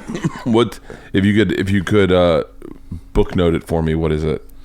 So I think it kind of talks about, it talks about some of our military that ended up torturing some people. And anyways, it's like, what happened to the good apples that made them turn into bad apples or do bad things? Were they bad apples, or was it a bad barrel or bad barrel makers? And really it kind of 1.9 million views on this TED Talk. Keep going. Yeah, it's a good one. And then there's like three different paths. Keep going. No, you're good. There's three different paths you can kind of take in this life, and you can be the perpetrator of evil, of wrongdoing. You can be the bully, and that one's probably the second most taken option. And then he talks about the other one, which is being a bystander, and basically that's the path probably most often taken, which is wrongly thinking you're an innocent bystander. Whenever it comes to bullying, at least all the statistics and studies show that you're not an innocent bystander, you're a silent supporter. If you're not doing anything about it, the bully takes it as silent support. And so what we're trying to encourage kids to do is, hey, all of us are heroes in waiting.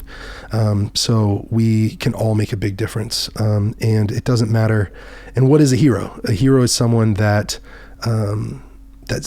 sees a need and takes action immediately. And so a hero is someone who sees a need and takes action immediately. And it can be big or small. It can be known or unknown. You can get applause or none at all. You can, but it's doing the right thing. It's standing up and speaking out. It's helping an old lady carry groceries, or it's diving into a pool if you know how to swim well when a kid's at the bottom of the pool, or it's just basically the curriculum that we share is there's going to be opportunities that come your way, and it's okay if you don't take action right away, but you start noticing those opportunities that come your way to make a difference. I was probably I was that guy a lot in life. Silent supporter. Silent supporter, 100%. I definitely probably possess more cowardice in the standing up for someone in the moment. Maybe not as much now, but maybe as much now. I don't know. Like, I know for a fact that there are guys. I know for a fact that I keep my head out of the shots fired. I keep my head down in the thing. When you see things going on online, I just go, stay out of it. You don't want the fucking. And I feel like that's something I probably did growing up. That's why I go, I don't know if I was a bully or not, but I definitely was a silent supporter. Like, I'd see bullying going on and go, at least it's not me. Yeah. Like. And so that's what the curriculum is trying to show is like, there's a 12 weeks of mat chat topics for kids that are on the mat chats. And every week they have a different hero challenge. It's like, hey, go to school, and when you see a kid sitting at the lunch table alone, bring them into your circle. It's almost like Fight Club. There you go. Yeah. And we have a fight club that we're developing on our website, and it's for like monthly donors. But the first rule of Fight Club is they do talk about Fight Club. Yeah. And you share what we're doing and how we're doing it. But no, you're right. Like, there's these different weekly challenges that they do, and there's one where it's a secret one. Go do something kind for someone, and not let them know that it's you. And so I think when it comes to bullying and people being bullied, or the bully, or the bystander, it all comes down to character development. And so building that character up in kids to say, let's choose the right things. Let's choose, whether it's humility, whether it's bravery, whether it's, respect, or whether it's disciplined, or whether it's just all these different characteristics to say, hey kids, you got a big, bright future ahead. But like, in tough moments, you have to choose the right thing. And in life, you have to be engaged, and you have to look for your opportunity. When that opportunity comes, you take it. You see a need, you take action immediately. That's the thing that's the hardest, is that's the hardest thing, is to get the kids who, like you did when you stood up for that kid getting smacked in the thing. Yeah. That's the hardest part. Yeah. So what are you doing now? Are you going and speaking at schools? And I do that quite a bit. We're doing right now, it's called Heroes in Waiting on our website. And we're inviting in 100 martial arts academies. It's actually a crowdfunding tournament.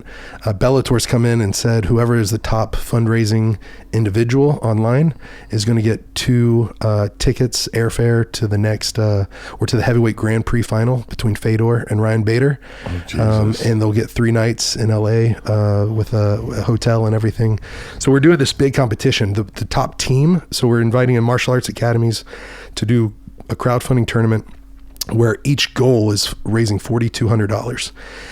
When you raise $4,200, that transforms a community with clean water. And so we're seeing a need and we're taking action. And then we're also equipping that martial arts academy that's fundraising for us with Heroes in Waiting, the curriculum. Jesus Christ. And so the goal is having 100 that fundraise $4,200, which would be amazing because that would equal $420,000. What that will let us do is transform hopefully 100 communities with clean water and 100 of our communities here, our own neighborhoods, with bullying prevention and character development. So that's the big goal. That's the big dream. The top team that fundraises, and the individuals, they can be martial artists or they don't have to be. But the top individual is going to get a free home gym.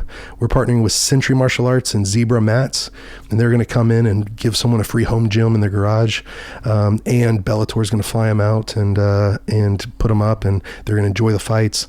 The top team is going to get their gym renovated.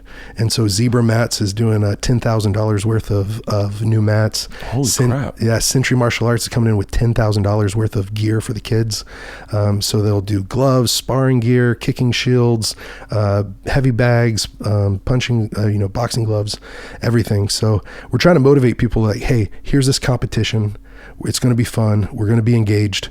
But hey, the reason we're doing it is to make a big impact in this world. We're going to do it in sub-Saharan Africa, and we're going to do it in our own communities in the United States. So what can people listening right now do? Well, they can do a couple of things. They can share it. Some people don't have the finances to give, and they can share this podcast. They can share out the website, fightfortheforgotten.org. If someone wants to be an individual fundraiser, they can go to fightfortheforgotten.org/heroes, or just on the homepage, you'll see Heroes in Waiting, and you can sign up for the crowdfunding campaign.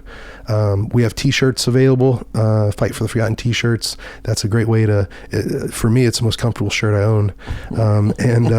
And so people can get a shirt, and it'll be a way that they get to talk about it, and they can share this podcast with the people that they talk to. And then they can donate. Only $6 will give someone clean water. $6 will give a person in need clean water. Really? And so, and to make us more sustainable, it's always good whenever someone gives monthly, because then we can kind of plan out and project how much of a difference we can make. And so financially, it really helps getting donations because we're a nonprofit, right? And we can't do the work without people. And it all goes back to that same Swahili proverb. If you want to go fast, go alone. But if you want to go far, go together. And that's why we're trying to unite 100 martial arts academies, 100 individuals that are passionate, that want to make a difference with clean water. That's fucking amazing, man. You're such an amazing story. Like, to know more about where you came from and what this path has been. What do you think your future is going to be? I want to win the Bellator belt heavyweight championship. I've got a big vision for that, what I want to do with the belt. But then, man, I want to grow Fight for the Forgotten into something that can leave a legacy, and that's bigger than me, much bigger than me. Would you have Pygmies in your corner? I would love that. I've had one of our team leader, well driller, in my corner once. Really? Yeah, in Houston. He came down, and his name's Benjamin Laringa Coley, and he's one of the best guys I know. He's like a brother to me. And yeah, he came and he was in my corner, and I could hear him the whole time yelling "Efeosa, Efeosa," my Pygmy name, and that was motivating. So man, my future, I think I've got a team now that we're building. How much time do you spend focused on goals like winning the Bellator and versus goals like getting your bullying program up and how much time do you spend? Like, is it even, or is it? Do you go even. Like? It's pretty even, but it needs to be. My time needs to be more towards MMA. Yeah. 2 or 3 times a day, 6 days a week. And then I need to have short burst where I do high level stuff when it comes to either speaking about it or opportunities like this. Like, thank you. Thank you for letting me be on this. When I got your text, I was like, shut the fuck up. I was like, of course, yeah. We actually moved things around. I told you this the other day. I was like, I got one shot at getting him on. This other guy's a comic. But not to like go back to fighting and stuff, but like, so what is training? We're gonna wrap this up. I got to get you out of here. No, you're awesome. But I got time. But what does your training consist of now? Yeah, so I train with Rafael Lovato Jr. In Oklahoma City, and his team. He is the best or the most accomplished American to ever compete in jiu-jitsu. So he was on the podcast yesterday. Yep. Yeah. With me and Rogan, and it was. He's the most disciplined guy I've ever met in my life. He's one like... Define discipline. Rogan preaches discipline to me nonstop. Yeah. Like that is like, not preaches to me, but one thing that he, as in this challenge that we've set out for each other, is he talks about discipline and how I don't have it and he has it. Yeah. And I've been jokingly taunting him going, like people go, Bert, how's Sober October? And I just write discipline. But discipline is something I lack a lot of. Yeah. I have a low threshold for reward. So I believe I earn rewards when I haven't technically earned them. Discipline, meaning diet. Let's just start with diet. I have no fucking discipline with diet. I go from, the other day I ran, I lost count of mileage, honestly, because I'm so obsessed with the points that we win on this challenge. I think I ran about 18 to 20 miles. Wow. And there's no accomplishment in that. It is just me looking at my phone going, stay in the green, stay in the green. Oh, we're in the yellow? Stay in the yellow. And then, by the way, I'm talking about the challenge with Rogan and Tom and Ari, but like, and I just was like, I'm going to, it's obsessive compulsiveness. It's not even discipline. It's just me going, I'm in the green. I can stay in the green. My heart rate's like staying here. Let's just keep going until I just go, I'm done. My toenail just came off.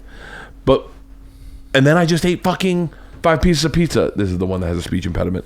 So wait, so when you say discipline, where do you find discipline applying in your life?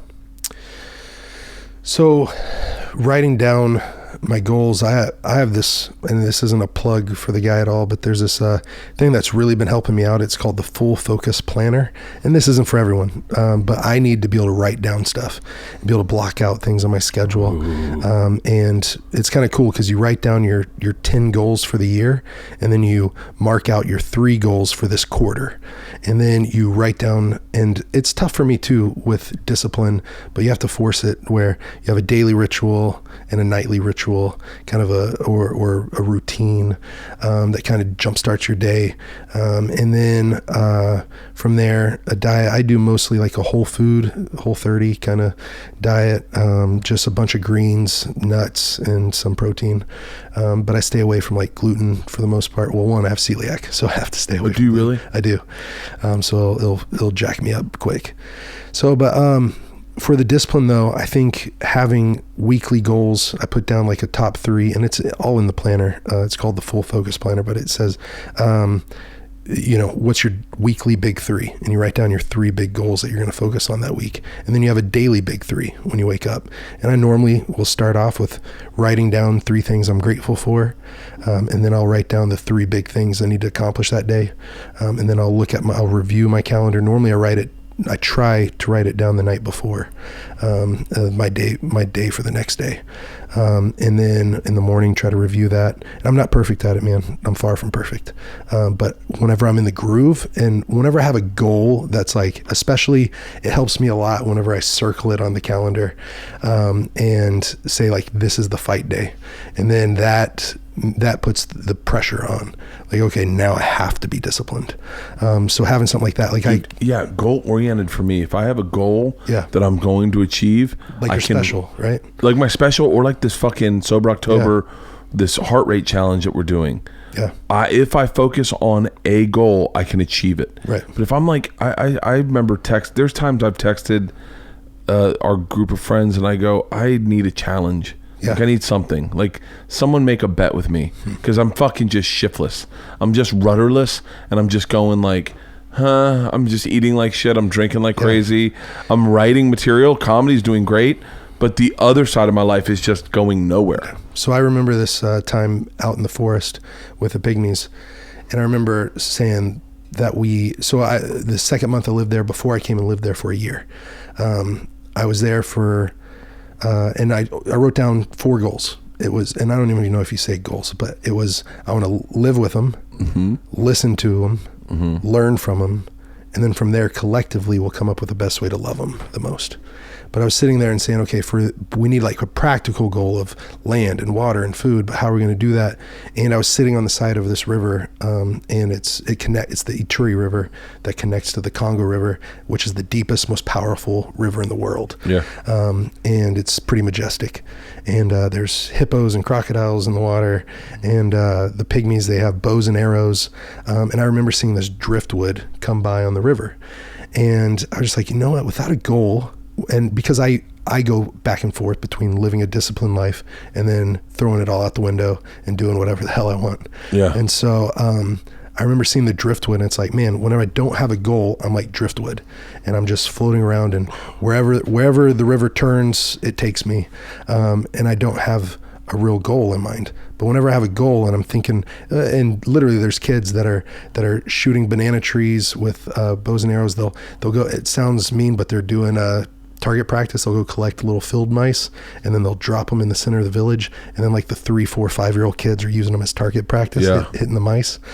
And but I'm like, whenever I have a goal, it's like an arrow and there's a target, and I'm let loose and I'm just flying towards that. Yeah. And it's like a sniper instead of being driftwood. So instead of being driftwood, I want to be an arrow. Can I tell you what's fucking super frustrating about me? That as soon as you said that, I romanticize about being driftwood. Like I fantasize. Like one of my favorite things in the world to do when I was a kid, this is going to sound really inane, was throw a tennis ball into the surf and watch it slowly work its way back. Oh, yeah. I used to be obsessed with that. I know that's like literally staring into the sun, but I used to do that out in Jersey. We had a house out in Jersey, our family did, and I would throw balls out there and hope not to lose them. But the idea of the chaotic, no plan, like watching a leaf roll. I used to do it with shells. I would take shells upside down on the beach and let them float and watch them roll in through waves. As soon as you said driftwood, I go, ooh, I fantasize about being driftwood. But I've been driftwood so much, and I do see the other side of it. But when I have a goal, I am like dialed in to how to achieve that goal. I can't do weight loss unless there's money on the line. Like I cannot just simply lose weight unless I know I'm going to lose my beard, or like as soon as you say, this is how it goes down, bro, I am fucking dialed in. What does working out look like for you? So it all varies, but normally Monday through Friday, I am at strength and conditioning in the mornings. Strength and conditioning, how long does that last? 9 to noon. So, well, so it's Jesus Christ. It's different because I say strength and conditioning, but it's also recovery as well. Yeah. So we work out at a place called Green Strength, and it's in a location called the Arc, and it's in Oklahoma City. Great, fantastic facility. It's got physical therapy up front. It's got the strength and conditioning in the back, and then on the side, it's got the recovery center. So the Arc, Athlete Recovery Center. Yeah. So inside of it has cryotherapy. It has a hot and cold plunge. Do you like cryotherapy?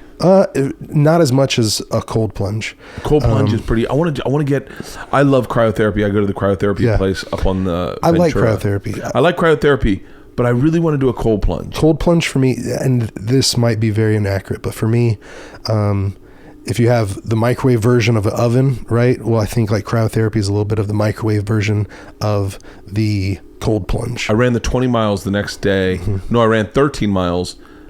At the end of the 13 miles, I went in and cryotherapied went to sleep that night, woke up and ran 20 miles the next day. Yeah. And was like, I think it was 20. I think it was 18 to 20. Yeah.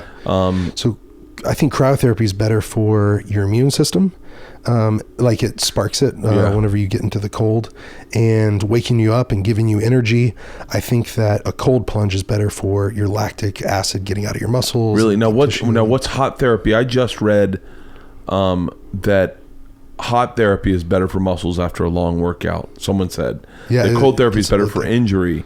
But hot therapy, what is hot therapy? What hot therapy do you guys do? So there's a hot plunge, and we use the saunas. So saunas are awesome. Yeah, saunas are awesome. Saunas are awesome, and Joe kind of really made me a believer in that. And Dr. Rhonda Patrick talking about it. And dude, what an interesting small community we live in. Yeah, man. Dr. Rhonda Patrick texted me about awesome. about saunas, because I was asking online about it. Like what temperatures, because I was doing infrared saunas, but I think I was doing them at like, I want to say like 145, 155. Yeah, 155 maybe. Yeah. And not going, but staying in for like 35 minutes. Yeah. And I couldn't find out. And Joe was doing his at like 210 or something. Right. Joe was doing it like a fucking legit Russian gangster. Yeah. And I was like, wait, what's the one? And she was like, I don't know. And then she texted me. It was just, and I was like, holy shit. That's awesome. Yeah. So how often do you sauna? So I normally sauna after working out. So I'll work out from 9 to 10:30 or 11, and then from there I will go do the recovery. And so I'll go get in the sauna for 20-30 minutes, sometimes longer, and then I'll get out and then I'll do hot and cold plunge. It's cool to have all that. All in one spot, right? yeah. It's almost like the UFC Performance Institute or the Olympic Training Center in Colorado Springs, their recovery center, and we've got it in Oklahoma City. It's pretty amazing. And so I do that normally from 9 through 12, and then I might have a wrestling practice or a striking practice, and then normally in the evening I have jiu-jitsu. So do you feel like your wrestling's gotten, I mean, there's no way to say like better or worse. When you were younger, I'm sure it was different. But do you feel like your wrestling has gotten better the more you have fought? It can get better. How do you think you'd do against like, hypothetically saying, like how do you think you'd do against like the average college wrestler? I'd win.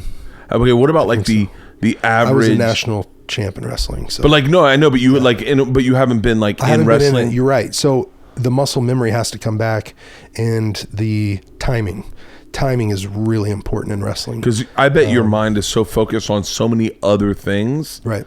That to go into a hardcore wrestling match, you'd be like, oh, I don't have to. Okay, hold on, I got to rethink this. And if I'm getting taken down, I probably wouldn't go belly down so that I could stand back up. I'd probably go back to my back, which you're trained to do now in MMA. Yeah. Go to the guard. And so you'd have to really change it up and switch it up. But I live in Oklahoma, and Oklahoma is a really great dominant wrestling state, with Oklahoma State being there. Do you see kids come in? Do you see kids come in with wrestling backgrounds these days? That are studs. Really? Absolute studs. Yeah, for sure. There's a kid, oh man, I'm losing his name. I think it's Dalton Fix. Or Dalton Nix. Sounds like a badass name. Yeah. He's from Sand Springs, right outside Tulsa, Oklahoma. Yeah. He's a 16-year-old kid that made it on the world team as like the senior adult team. I think he might be 17 or maybe 18 now, but he's going to go to Oklahoma State but for freestyle wrestling, he's right there to where when the Olympics come, he's the guy. And he's just, he's a young kid. Yeah. So Aaron Pico, who fights for Bellator. Yeah. He's a guy that at 13 years old was training with a wild card boxing gym. Freddie.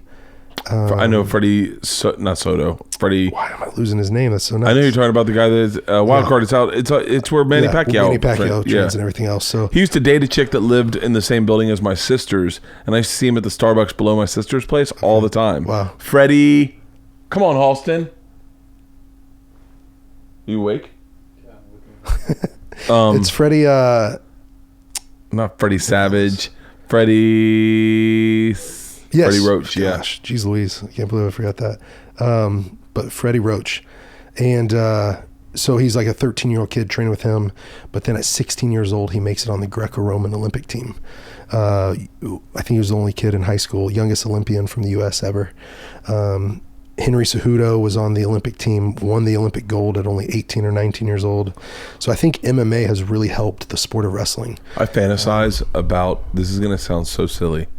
This is going to sound beyond silly, almost irresponsible.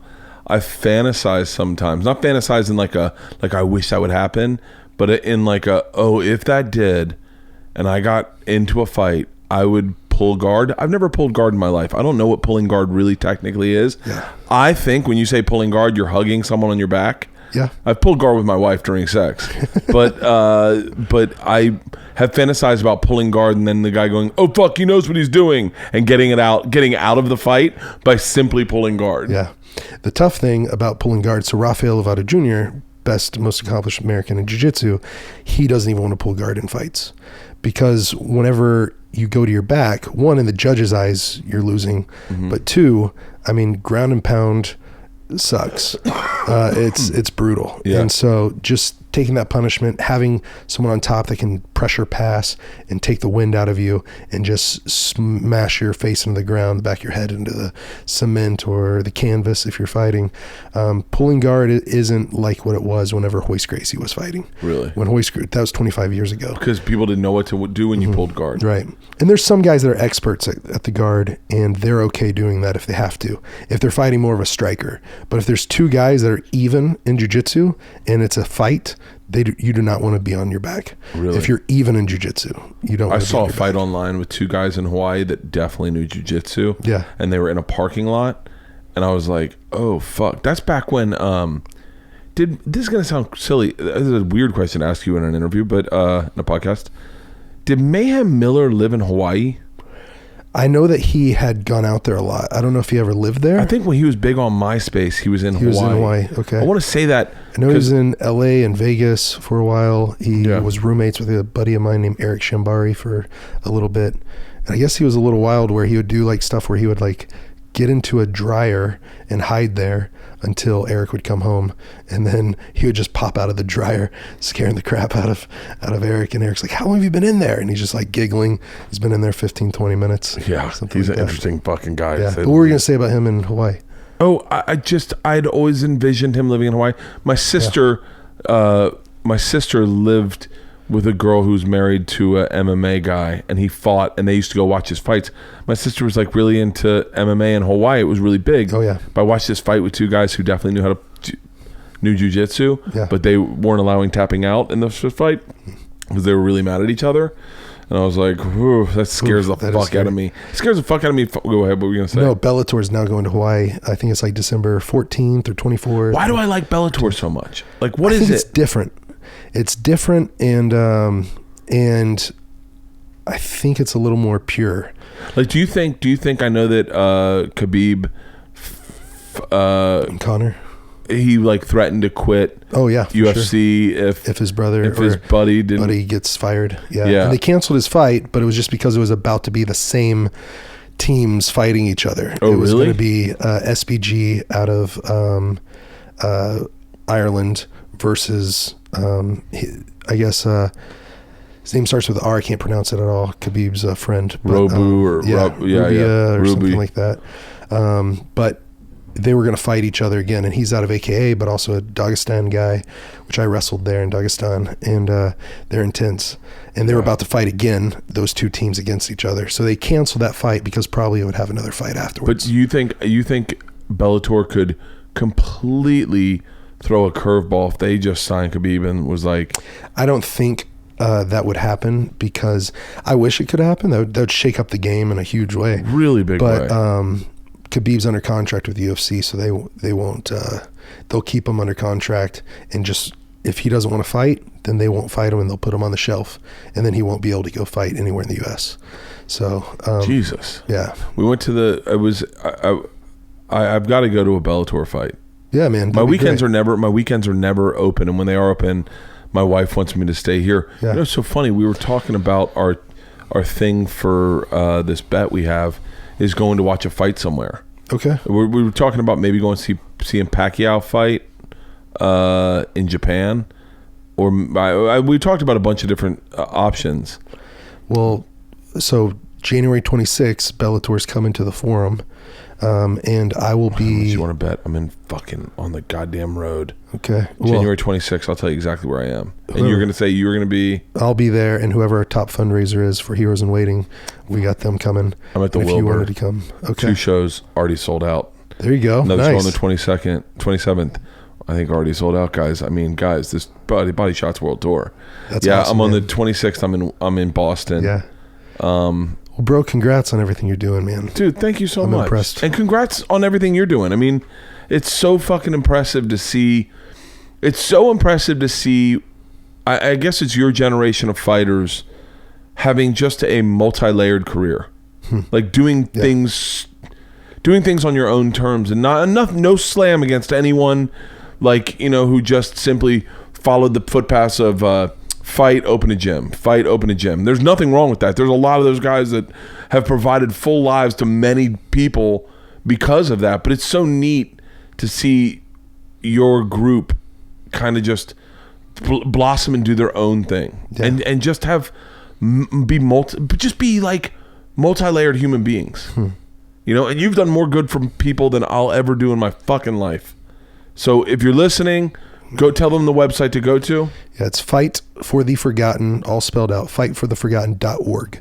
Fightfortheforgotten.org. Yeah, .com will get you to the same place. And you can give $6 a month. Yep, and that will change someone's life with giving them clean water. If you can do more, I mean, you can do more. But if you do 30, what's that? Five people every month. Do you know what that is? That's a Peloton membership. Brennan Schaub.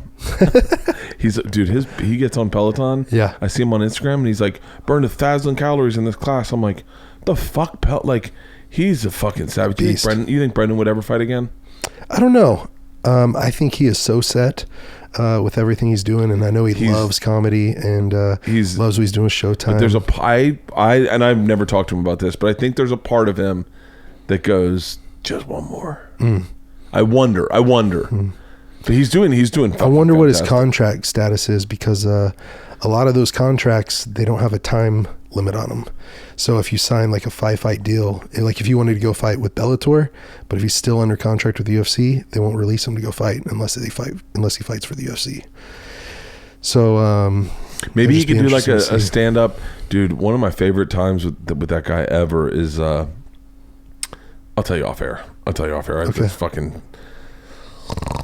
Anyway, dude, I appreciate you coming out. I feel like I don't want to keep you here all day. I could talk to you for fucking hours. So next time you're out, dude, hit me up. We'll do another podcast. I'd love that. You're someone I found through Rogan and have been a fan of since. And it's fun to finally get to meet you and hang out. It's fun to meet you, bro. I've loved your comedy and everything. Oh, tell me if this is true. Shoot. Someone told me that it was a movie that I really liked. That Van Wilder was roughly based off of your life. I would say roughly. Yeah, it was. Oliver Stone optioned the rights to my life when I was a kid, and his company did, and it bounced around. Some guys wrote some scripts, and allegedly, and I say allegedly only because the only proof I have is from the people that worked on it, National Lampoon and the production company. But allegedly, my article was the inspiration for the movie Van Wilder. So funny. I just took a meeting yesterday. This is hardcore secret time, but I took a meeting yesterday about possibly doing a movie with Ryan Reynolds. Oh wow! And I was like, and part of me was like, I don't want to. Like in my head, I was like, I would hate to meet him and be like, sweet, what are you saying? And I'm like, oh god, never mind. But yeah, it's. I always said when I first started this business, I'd sell that hard because I wanted to sell tickets. I wanted people to be interested in me. And then when the machine story went out, I was like, oh, this is a good footnote in my life. Like, it's an interesting footnote. And then I was like so grateful that I wasn't because I definitely am the guy that would have milked the fuck out of the Van Wilder thing and been like, guys, at happy hour this week, we've got the real Van Wilder. And I would have ripped my shirt off and be like, who's upper body shots? And that would have been me. And I would have rode that till middle-aged. I would have done that. I would have done that every fucking weekend. I would have totally been that guy. By the way, I'm kind of that guy a little bit now. A little bit. But at least I have an art form that I think people respect where I can do stand-up. And I legit without a questions asked. I am a stand-up first. Yep. But man, had you given me the opportunity to follow in the path of all those road rules kids, real world kids who just went and did bars, I would have done that hard as fuck and just rode that in the grave. And now I think it's neat to know that that's like a little footnote in my career that people go, is that true? And you're like, oh yeah, I mean, as far as I can tell you, yeah. But yeah. Awesome. Dude, thank you for doing this, man. Thank you for having me. I appreciate it. This is great. Fuck yeah.